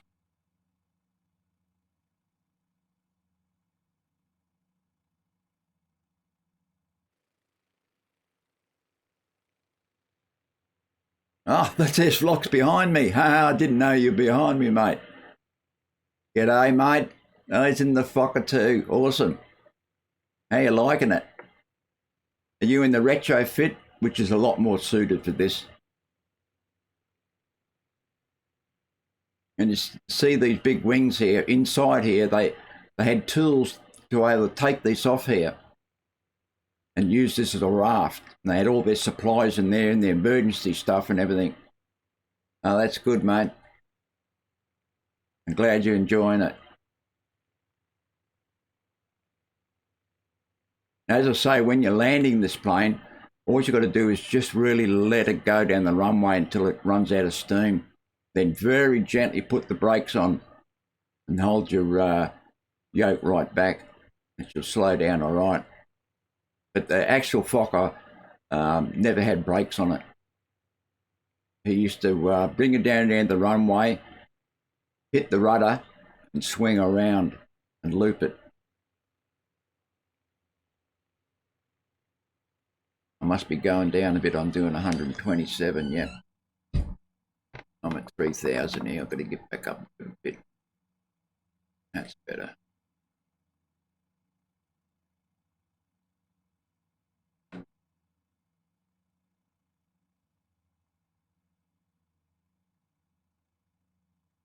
He actually did most of this flight. He did it 6,000 feet. There was quite a number of times that he had to come down to 400 or 500 feet for them to take readings. But their leg across from Oakland to Hawaii was pretty uneventful, except when they lost radio contact for a few hours and Warner had to fix the radio. But they kept in touch all the time and everyone around the world was listening. And the funny thing was that Elm had a contract with two newspapers, one in America and one in Australia, for the information. And all the radio information was supposed to go to the Sun, but everyone was listening to it. And guys in America were selling it to their local radio stations. Guys that had good transmitters, receivers that were picking up the Morse and able to read it. Then they go and sell it to the radio stations. And he took a real offence to that and sent out a message for anyone that does that will be prosecuted. Because he had a contract for money for all the information of the flight. And they'd every half hour or so, Warner would send out messages that were picked up all around the world.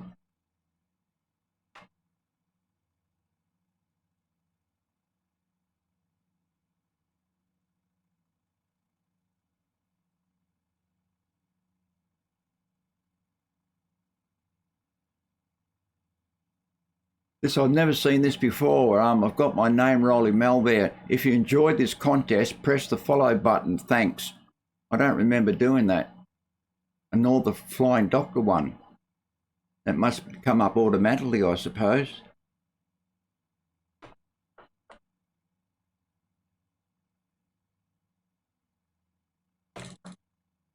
I don't know how that's happened.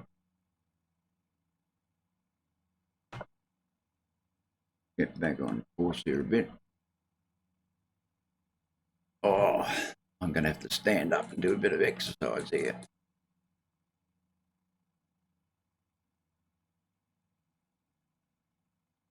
Ah, right, okay.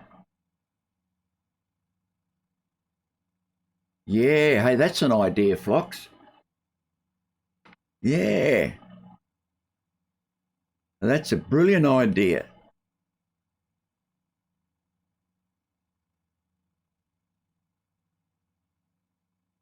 Right, now how do I cut and paste them into chat? Through OBS? Just make an OBS. What I could do is yeah. Just make an image of it and put it up. Yeah, Word on Notepad. Great. Oh, it's Twitch Stream Manager, is it? Thanks, Viper Strike. That's an idea, yes. I shall get right onto it. That's a brilliant idea. I love it.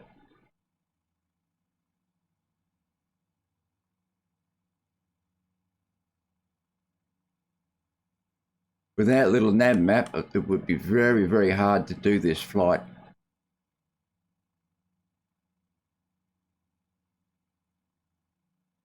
Right, 127 knots ground speed, which is, let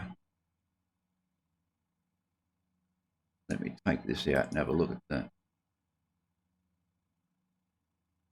120 airspeed. And I should actually really have the revs down to about 20. Smithy actually flew with this plane at 1800 revs, between 1800 and 1900 revs all the time.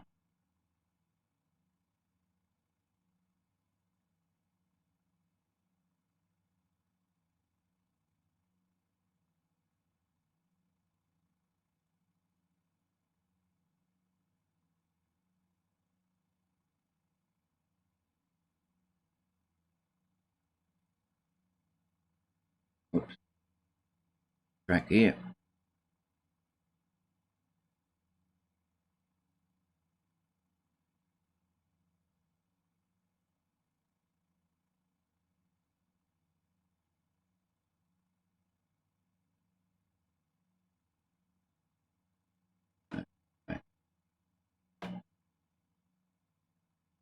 Yeah, someone suggested here that's watching that to put the Fokker through maximum storm. I've got them in Preset Pro, so I won't try it now because anything could happen. But it would be a good test of the plane to put it into hurricane conditions, because he actually went through horrendous weather when they left Suva. Even in this crossing from Hawaii to Suva, they ran into weather near the equator there that bounced them around shockingly. And the plane actually nearly tipped upside down in the weather.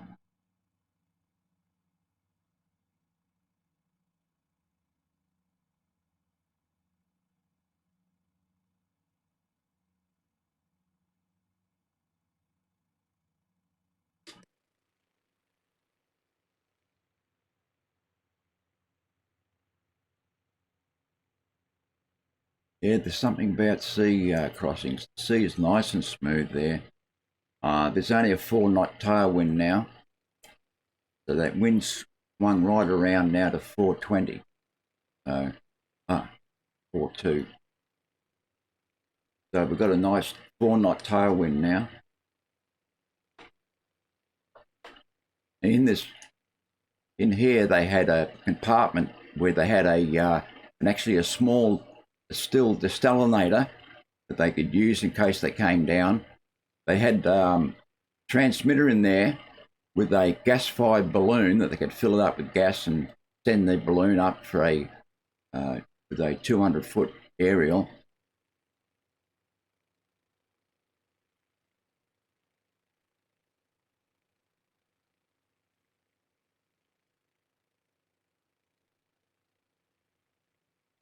And also, I think that looks like the top for the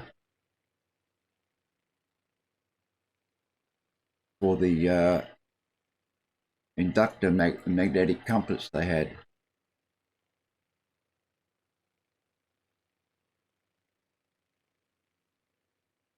There's Phlox up there behind me. Thanks for flying along, mate. Appreciate it.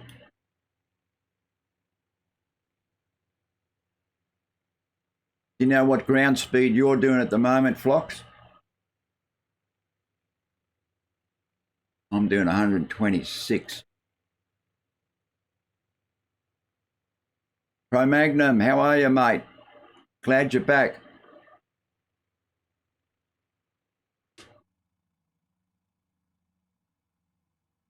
So it looks like it's really cleared up. Yeah.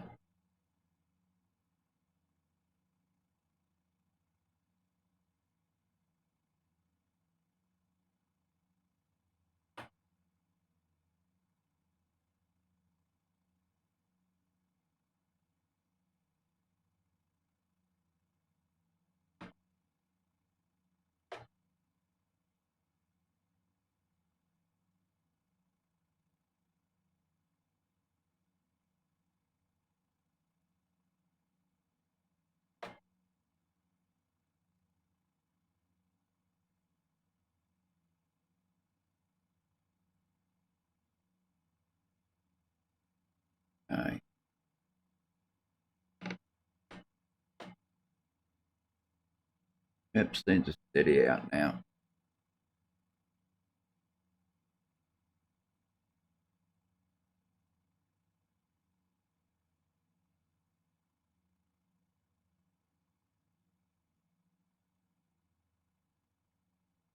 That's, oh, here it is, right.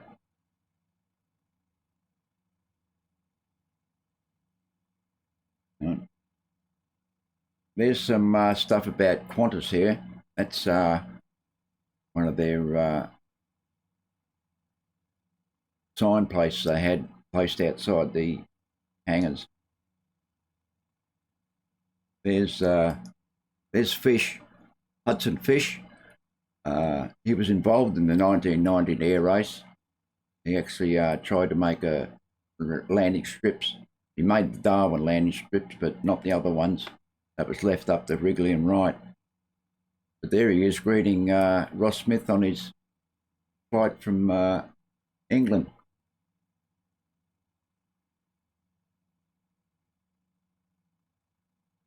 And this is the first female passenger. Get back on course a bit. First female passenger Qantas ever took up as a paying passenger. This is actually the first paying passenger that Qantas ever had. That's a guy named Alex Kennedy, who was 87 years old.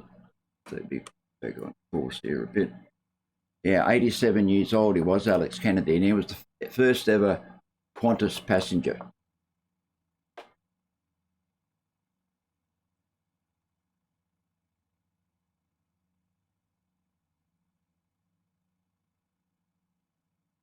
And that's one of the first planes they had. They were Avro 504s that he'd purchased in the Avro factory that just started in Sydney.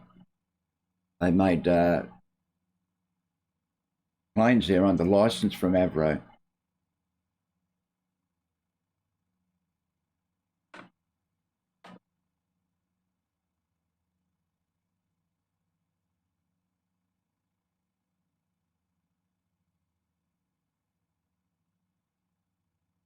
Yeah, this is a good one. Yeah. When they started ANA, Smithy and Ulm, after their Pacific flight, they bought some Avros that were a knockoff from the Fokker.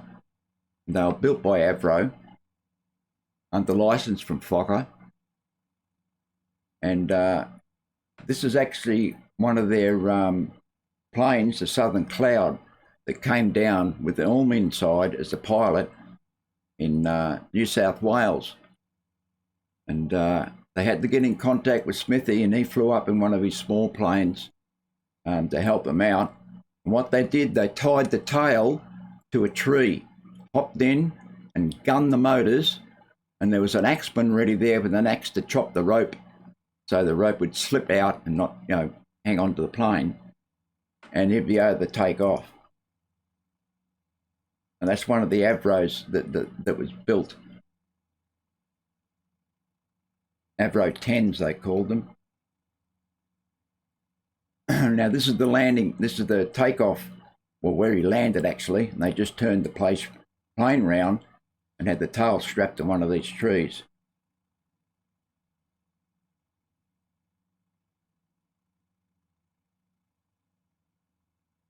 Rope.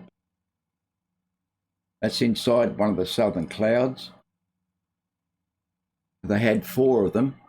Southern Cloud, the Southern Sun. Look out, I'm off course here. Let me get back on course. The Southern Moon.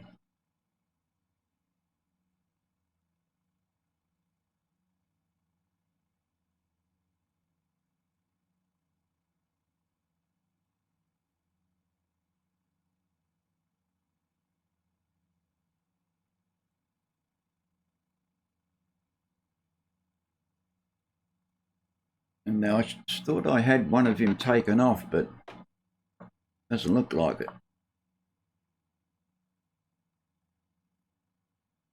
But Smithy actually came along and took off from here, and there's a photograph of the plane just about here taking off and swinging around to take off.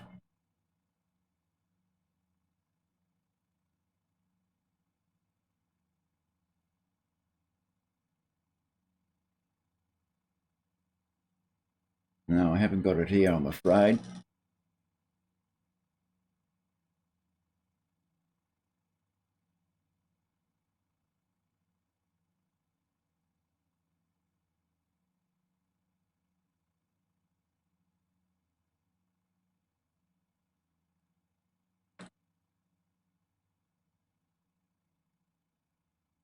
Yeah, Flox, that's right. Some of the photographs that I've found, and I searched through a lot of libraries. One photograph I got was of Warner and lions back in America. It was from the Maine State Library of Maine, which was good to find.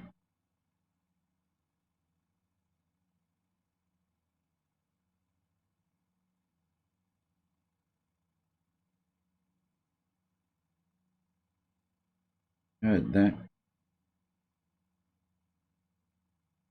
This is one here of the Southern Cross being refueled at Mills Field, one of their test flights. They did a lot of test flying of different fuel loads.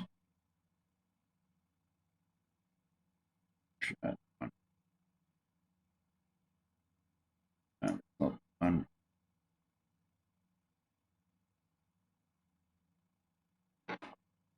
Right. Track, yeah.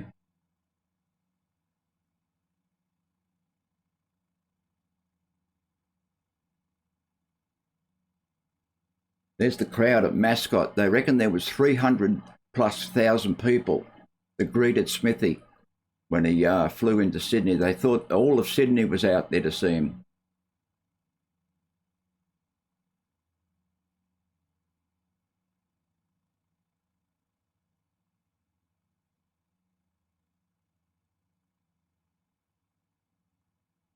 This is actually that's actually the original suitcase that they used to put the oil in when they did that Tasman flight. And the propeller got struck by a piece of metal. There's Smithy there standing next to the prop. He took several photographs of it. And that's Bill Taylor getting out onto that, just showing you. That's from the movie Smithy. It was made in 1947. Have he made his way out across the to the engine there and took the oil out. So they needed that oil for the other side engine because it was starting to give out and lose oil pressure. They had to do something.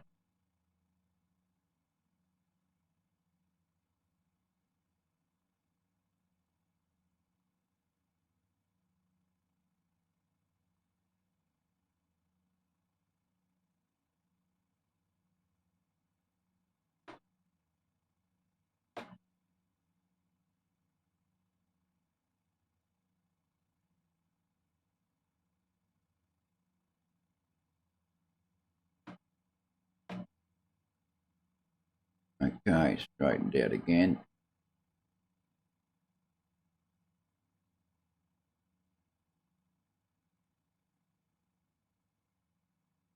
This is the picture of them taking off from Suva. The Nasal Island they used. There's in the sim. There's no beach around there. I looked and flew over all the islands there in Suva, but there's no beach part for landing. There's that's Smithy landing at Albert Park in Suva.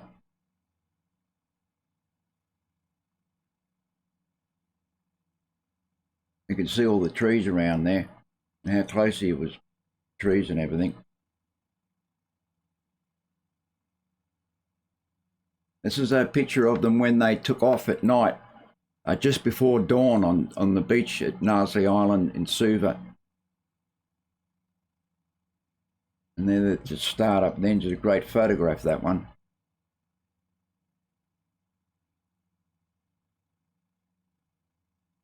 That's right, Fox. Yeah, it had to be driven harder, that other engine. That's why that's what happened, and they overheated and everything. So they had to get that oil into there. The pressure was dropping rapidly. And it was either that or go into the sea. They'd already ditched everything out of the plane and all the mail bags and everything. But luckily for them, that they had a spanner under the seat that was never thrown out. And that's they were able to get the bolt out for the oil.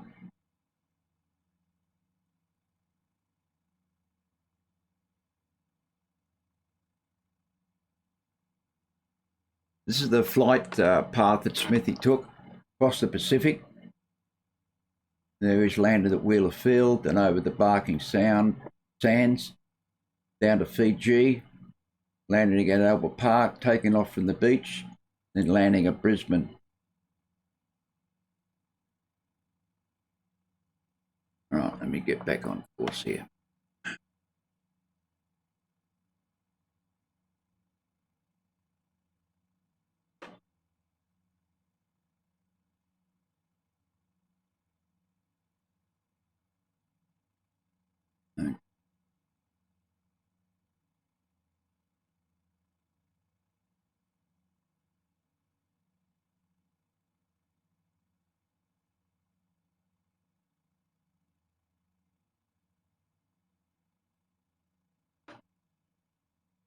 Still there.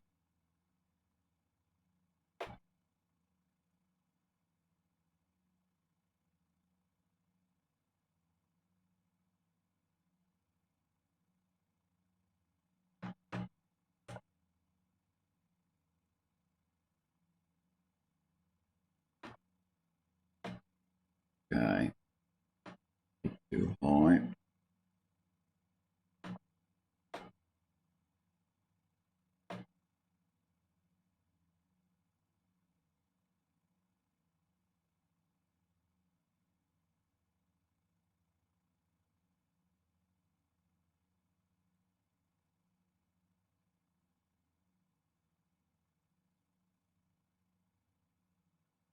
Okay, that's a lot better. T-Trop, Flyer, how are you, mate? Good to see you. Thanks, mate. I got Phlox behind me here, or he was behind me. Oh, there he is.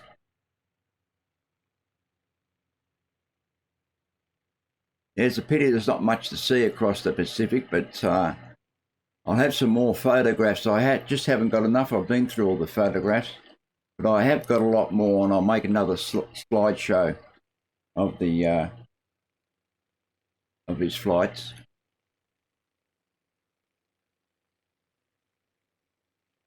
I don't know if it's live weather that I've lost, but it seems it's pretty fine.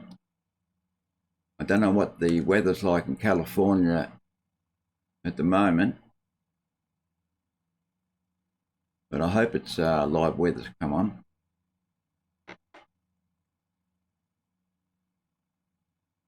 And who knows, we might get one of those tropical storms after we take off from Hawaii. But I'll wait until I run out of fuel, and then I'll make a waypoint in little nav map and get back to the next stream, to that waypoint, and start from there, the next stream. So I don't think I'll be lasting 28 hours. I've been at it, what now, 3 hours. So another half an hour. Well, actually, I've still got plenty of fuel left. I mean, I've only got 91%, which is very strange, actually. I thought it would burn a lot more than that, considering that I've got a lot of weight in there. I brought the weight back after a bit. But we'll see how we go with fuel. Maybe it might last that long. They've made it that way, which wouldn't be very good if they have. I suppose no one's run it out to its test the fuel. And we'll see how we go. I have got a marking it on my little nav map where I supposedly should have run out of fuel. My calculations, but looks like they're horribly wrong.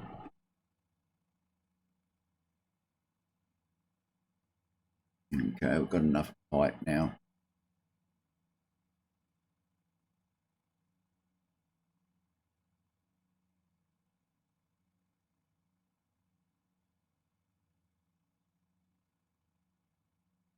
Should be okay.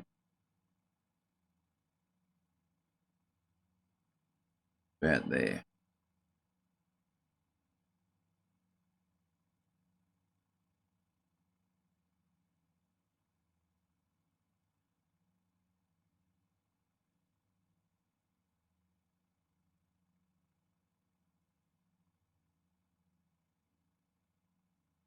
I suppose it must have been a boring trip sitting in that plane, getting all that sound and being knocked about for 28 hours. Would have been horrendous. The whole flight took 83 hours, 83 and a half, I think it was, actual time.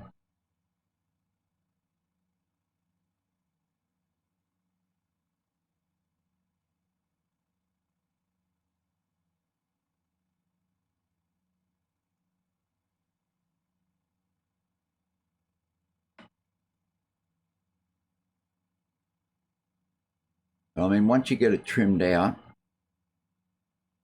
it's not so bad. Keep it on course.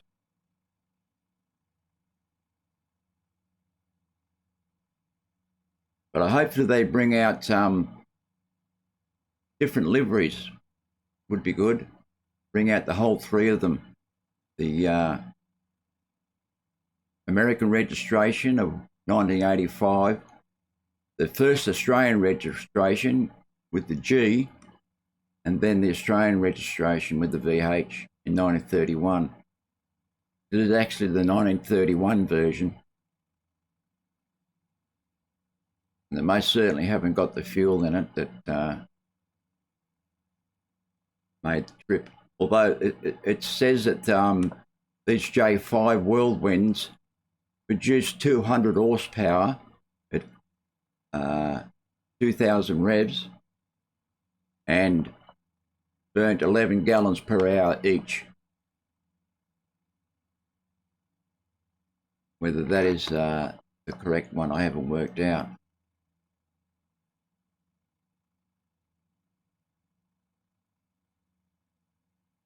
Yeah, imagine what it was like, you know, especially when they had that bad weather.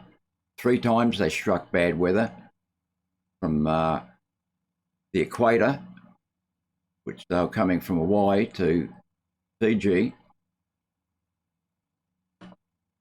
And then they struck the weather again before they hit Fiji. And then after Fiji, they got the storms to Brisbane.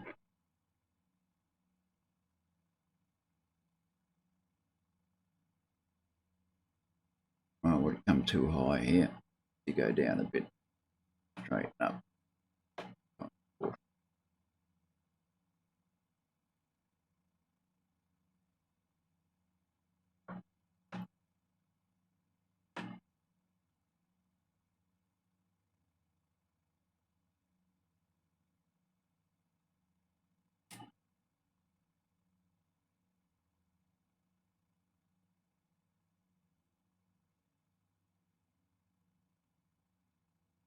Get down to about 6,000. We're a bit too high at the moment.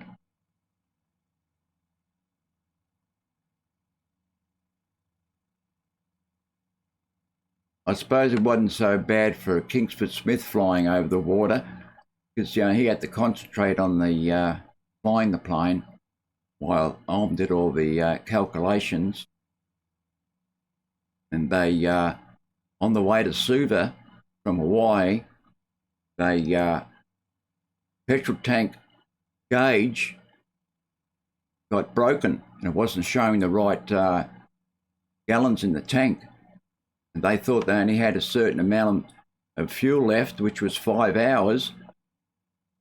And they thought, well, we're 7 hours out of Suva. Now, if we ditch, and they did look for the Phoenix Islands, but didn't find them. And they were prepared to ditch in the ocean just before Suva. But they were wrong. The calculations were wrong. There was more in the fuel tank than they thought because of the broken fuel tank gauge. But I think they landed with about 30 gallons.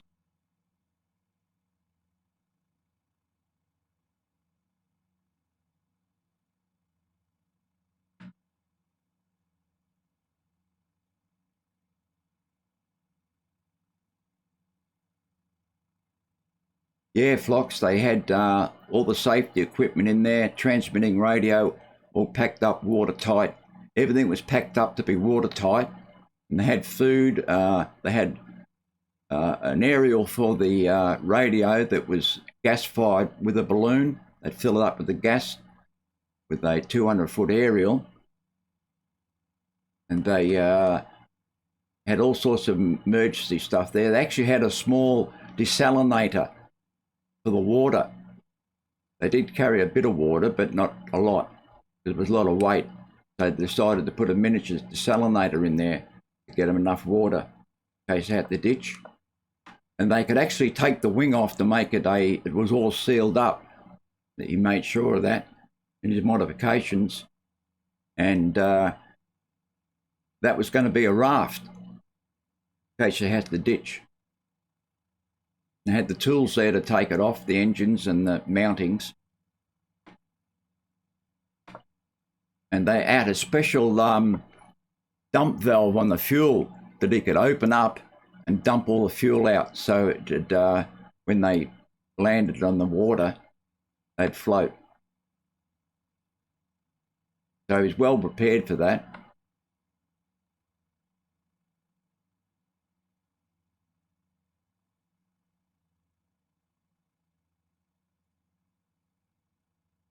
Go down a little bit, getting up to the 9,000 mark. Oh. So travelling now at 134 knots.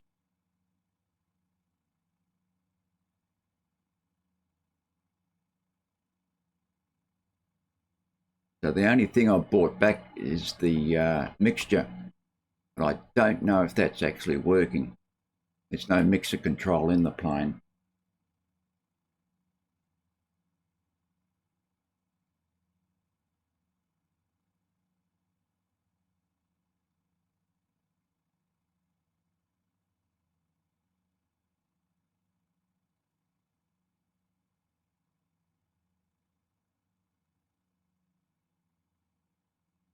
So I've been at it 3 hours now. We'll give it another half an hour or so. Well, it's 10 to 2 here now.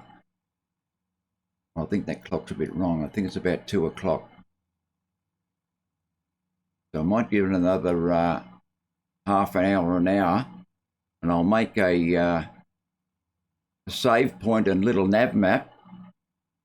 100 knots. Right, yep, that's about all right.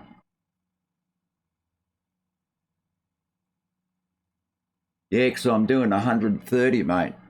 I've got it flat out. I haven't got it back to what I'll do. Hang on, mate. I'll just go down to the proper speed here. I can see it. Okay.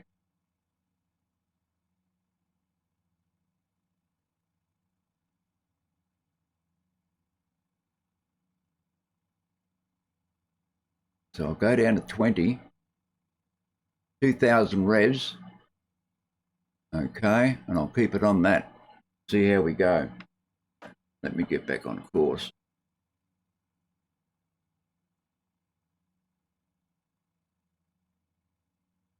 I've knocked down now to about 105 knots. 110. Right, straighten up. Yep, I'm at 108 knots, Foxtrot. So I've slowed down considerably. So if you go flat out now, I'm at 8,000 feet. Above 8,000, I'll come down a little bit more.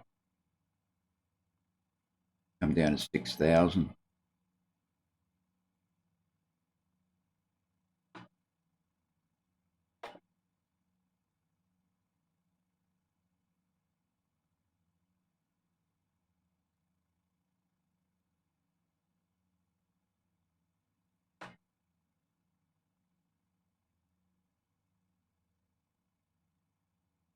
How this bloke steered over this ocean, it just amazes me. I mean, look, there's nothing out there except the horizon. There's nothing in the plane to indicate where you are, except for a guy in the back with a map. I think I've got that map here somewhere.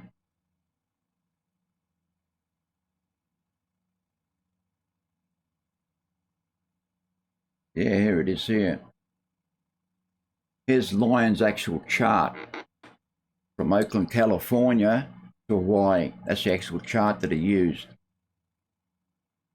The one from Hawaii to Suva got damaged. He actually knocked a bottle of ink over it and damaged it all. But that's that one. I've also got one from Suva as well.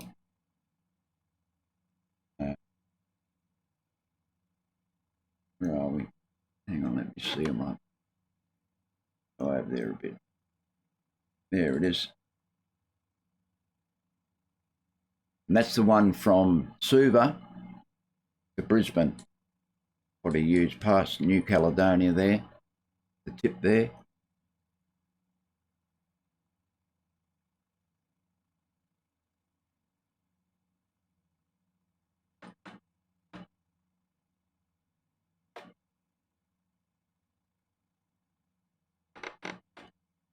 During this period in 1930, he got married to Mary, who was father was a very rich man, and because Mary was only 18 at the time and Smithy was, I think, about 28, there was a big age difference, and her father wasn't quite up to putting Smithy, so he had to wait a year before he married her. But they were quite happy together. Lady Kingston Smith, who she became later on when Smithy got knighted, they waited till Smithy's divorce was over before he got knighted. I think the divorce came through about 1929.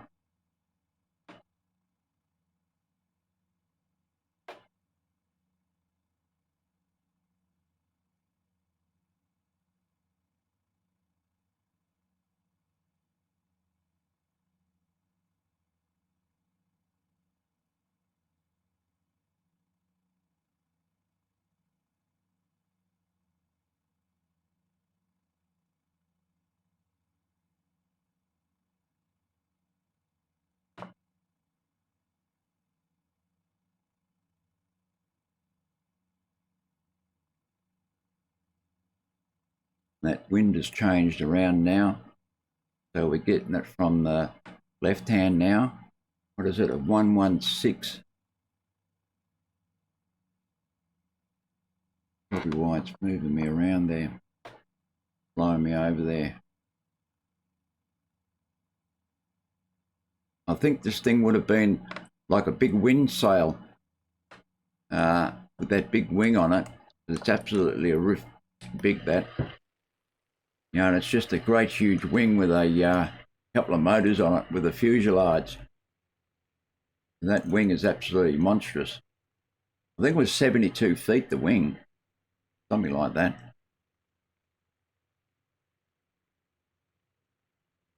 They should have had a photograph of Kingston Smith in there, actually.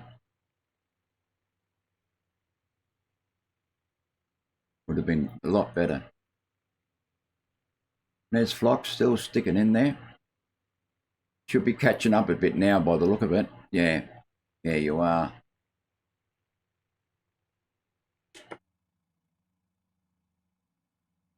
I'm doing 116.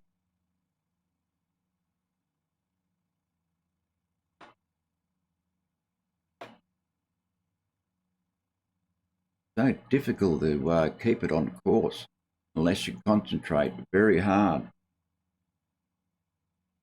With a compass in it would have been a lot better. And also, there's one of these. There's a gauge here missing in the actual Fokker.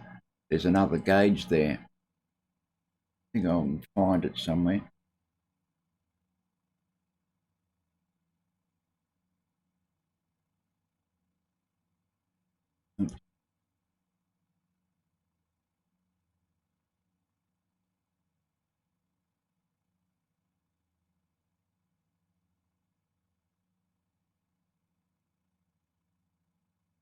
Oh, river, mainland.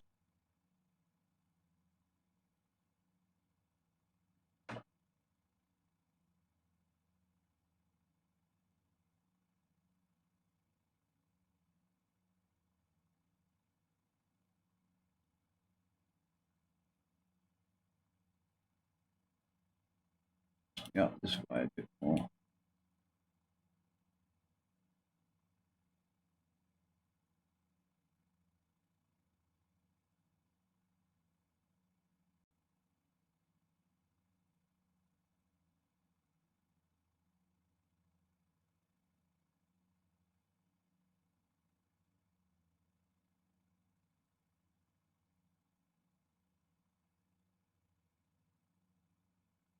Just trying to find this photograph here.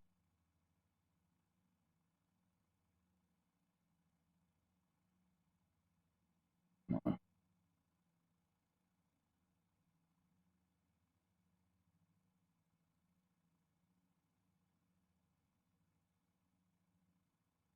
just take off Oakland.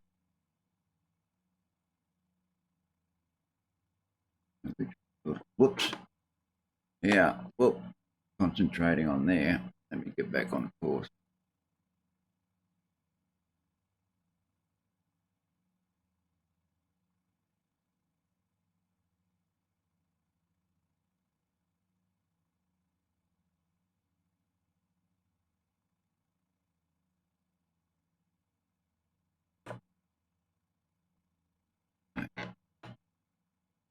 On course.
No, I can't find it, I'm afraid.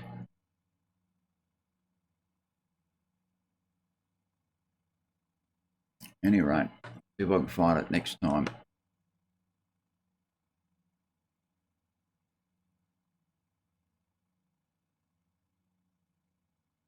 Yeah, that's right, the Morse code. Yeah, he was a very experienced pilot. He was.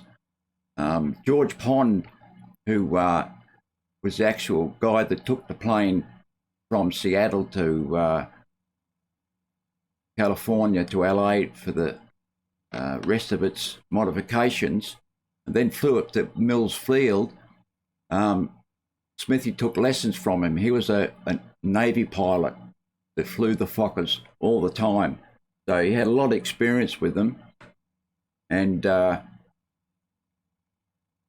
they did many test flights. He actually did an endurance flight of fuel load, but the record was 52 hours and 11 minutes, and at 50 hours the Southern Cross ran out of fuel and they couldn't do it. And I think he tried twice to do it, but he just didn't have the money at that time for the fuel to do it again. And that was a prize of $10,000 for that. They could break that record.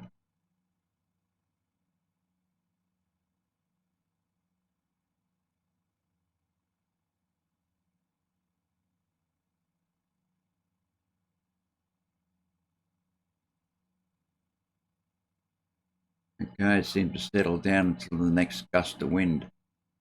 Looks like some more weather coming up there.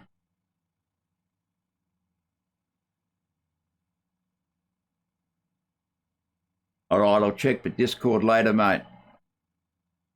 What is it? Dot, dash, dot, dash, dash, dash, dot, dash, dot, dot, dash, dot, dash, dash, dash, dot, dash, dot, dash, dot, dot, dash, dash, dash, dash, dot.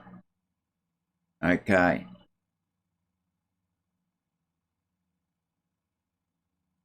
I'll have to get my Morse code book out. I've got a little booklet here with Morse code in it.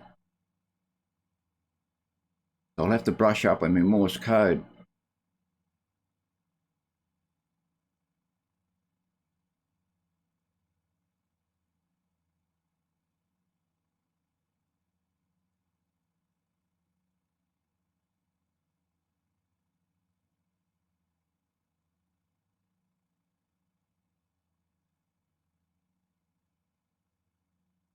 Well, it looks like we're pretty steady now.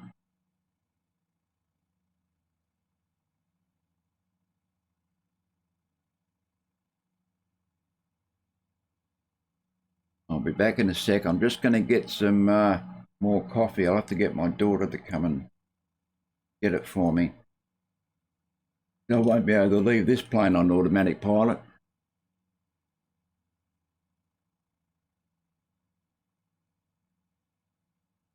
But we're going pretty steady at the moment, actually.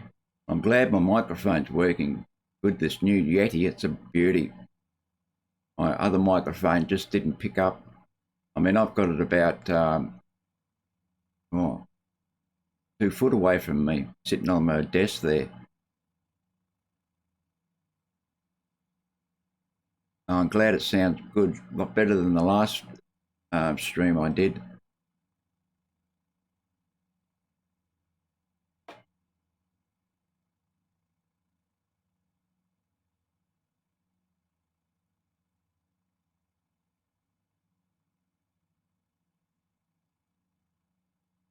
She seems to fly along for a bit, and then all of a sudden she'll deviate to the right or left.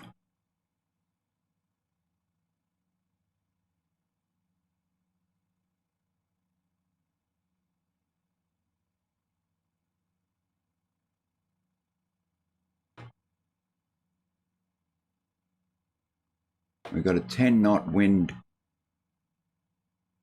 coming out our left side here, so that might be what's doing it.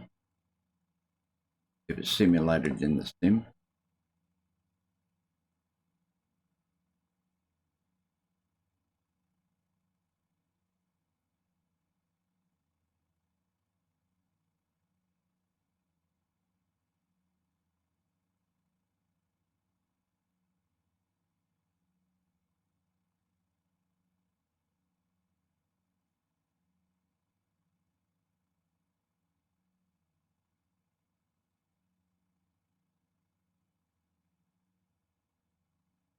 That should do us for a minute. I've got a remix. I'll just turn off my mic and video for a minute.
Okay, I just got me granddaughter to come in to make me a cup of coffee. I'm just standing up doing a bit of a stretch here. After three, here she is. 2 coffees, 4 sugars, milk tonics, darling.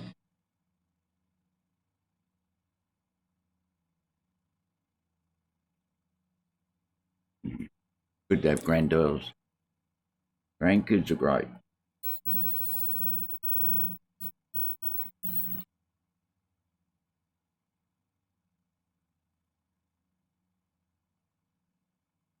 I wonder if you could bind any keys here for an autopilot in the Fokker.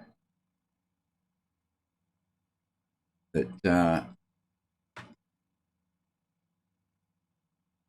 I know in a lot of planes you can do that, but whether it does it in this, I'm not quite sure. Yeah, oh, they're great support, the girls. They love the popper.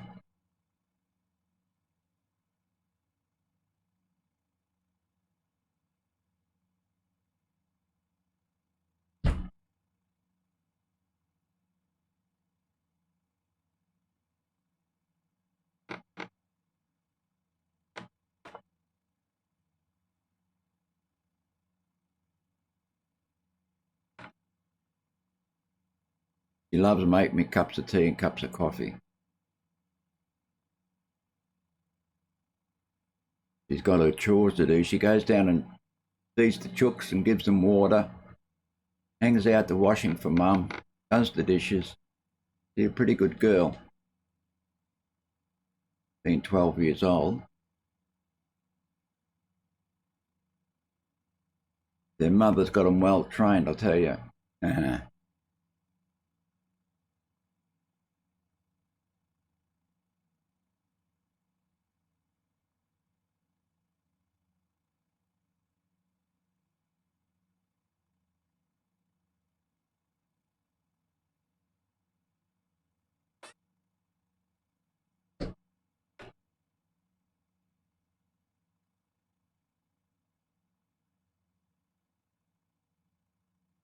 Back again. Be interesting to see a little nav map afterwards, all the lines of where I've gone. Oh, there he is right next to me. Oh, great. I'll get some photographs of this.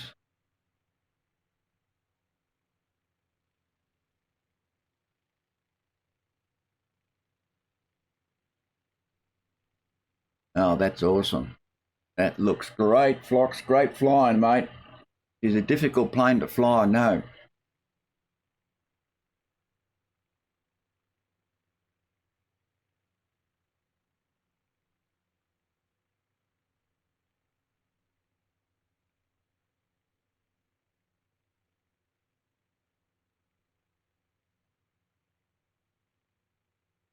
Yeah, it's a great bit of flying there.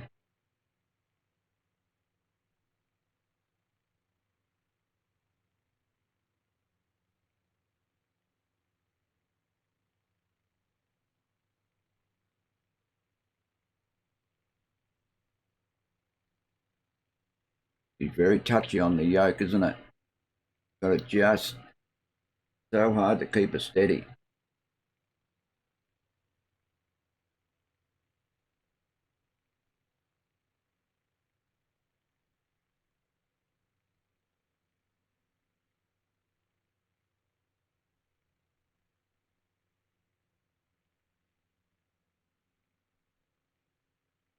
Whoops, I'm all off course. Hang on, I'll just get back on course. I'm coming right to your side, Phlox. You're probably crashing into the back of me. There we go, back on course.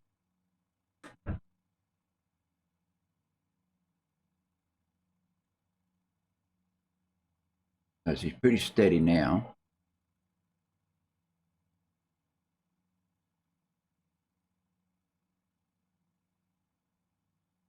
Looks like you just have to have those couple of inches from the cockpit to the horizon there. She's pretty steady.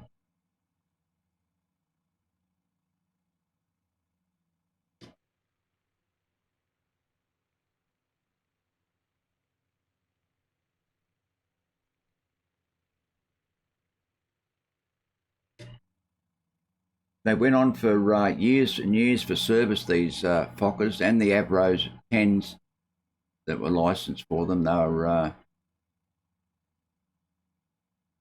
lot of first, hang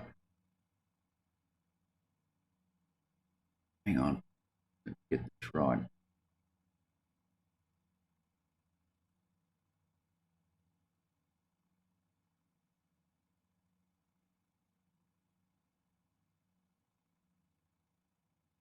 Some of the first airway companies used the Fokker or Avros for their flights. Holloman Airways, Guinea Airways.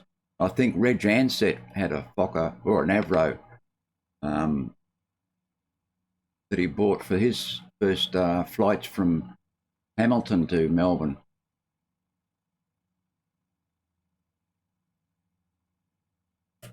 Alison, back are you? Oh, can't sleep. Poor dear.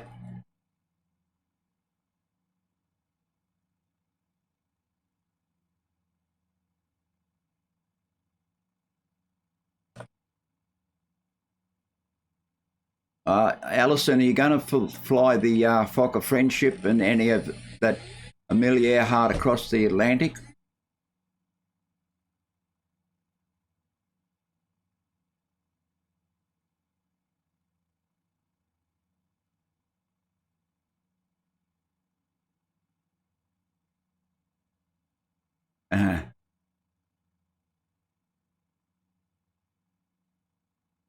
Well, we hadn't seen any ships out here.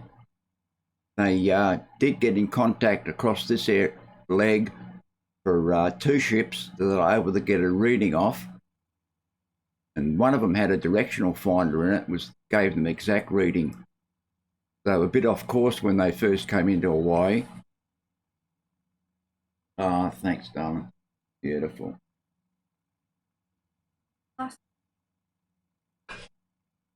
Oh, 17th of June, great. Oh, that's hot.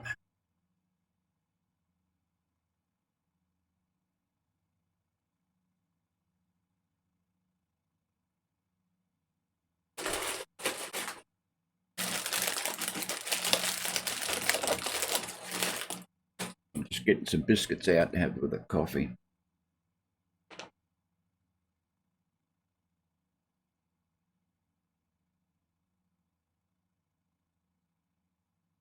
Oh, I forgot my camera.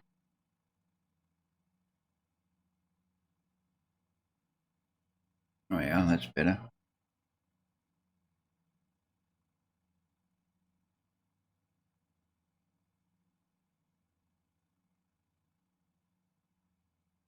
Okay. I'll pause a little bit more.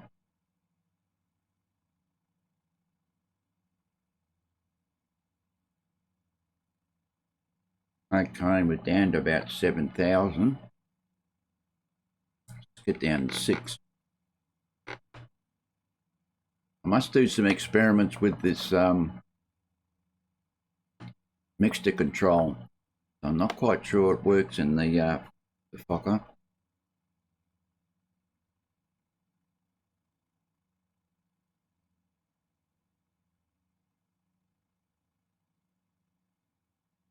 See how our fuel load's going.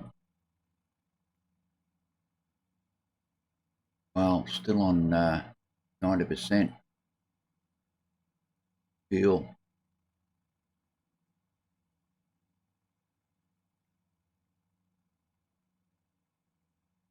I don't know if this is going to make it all across. We could make about a quarter of the way across on this fuel. So I've been flying now for 3 hours and 15 minutes. And we're only gone through 90% of the fuel.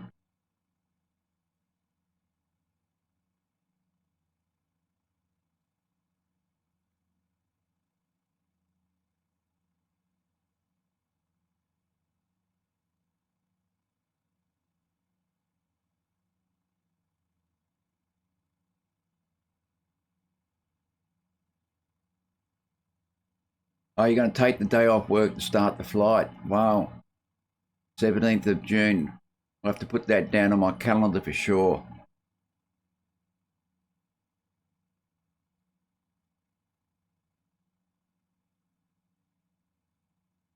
I'm beginning to wonder if my yoke is out of whack or something.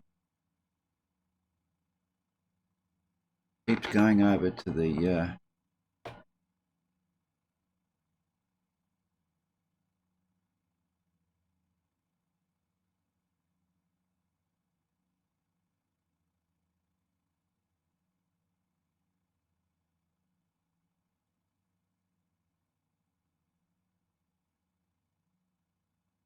...17th on the Friday. Okay, 17th of June. That's the date she left. Where did she leave from? Grace Harbour, was it? Or from another airport?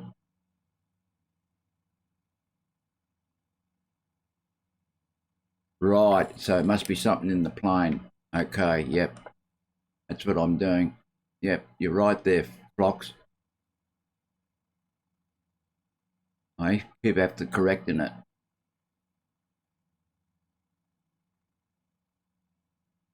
Of course, it might be the wind that's coming onto our... no, that'd turn us the other way.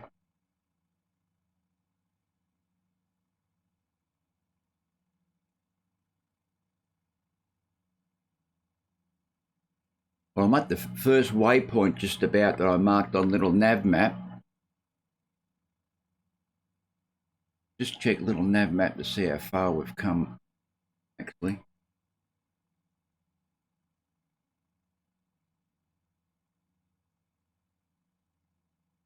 And we've come 454 nautical miles so far.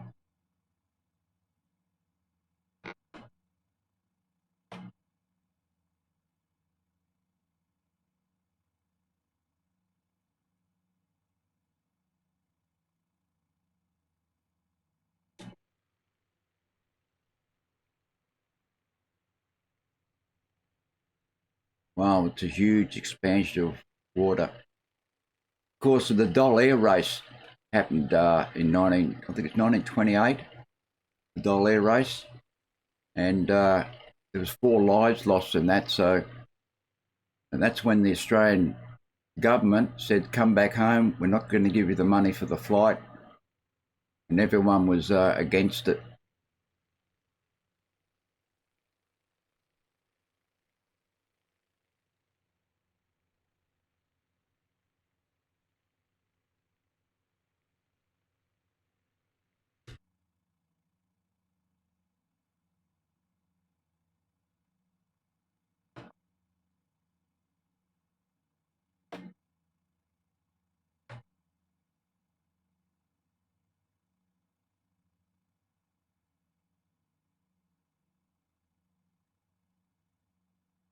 So I might give it another 30 minutes, and that'll bring me to 3.5 hours.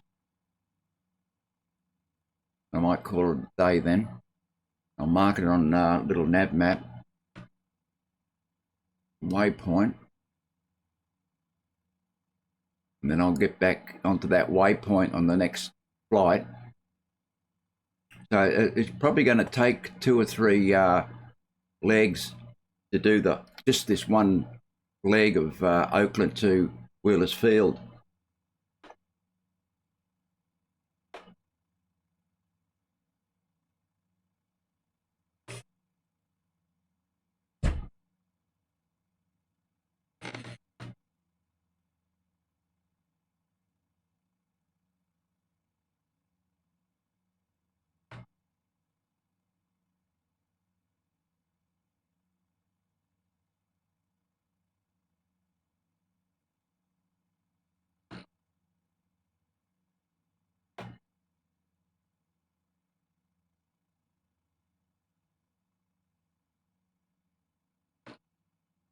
Okay, track again.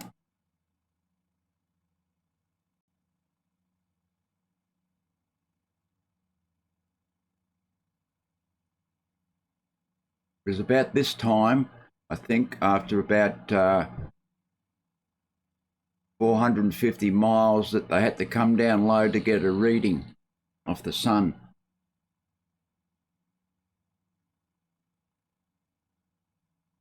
then they had to roll. They had to get the two aerials, and they were on rollers, and they'd wind them in, and then he'd go down and they'd take the reading.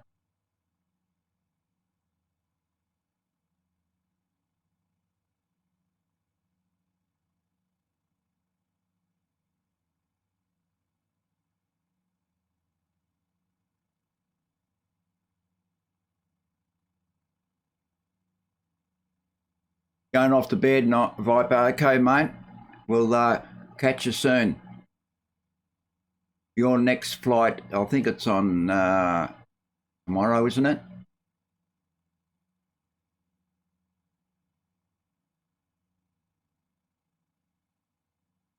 The dots on the map I showed earlier. Oh, a little nav map, you mean, Phlox?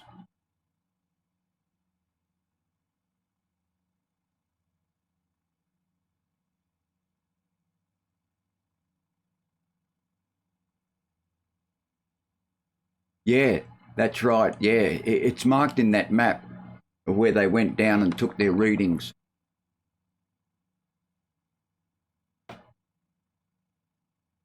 On, I'll bring it up a minute. I'll just get straighten up.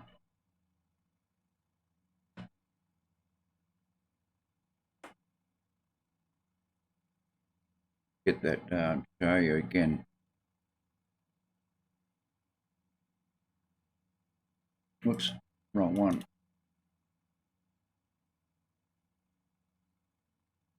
That's the one there. I can't bring it in any further. But you can see his markings there where he took, I supposedly it would be marked on there when he took them, or in his notes. And a lot of these notebooks have been kept, Olm's notebooks in the library, and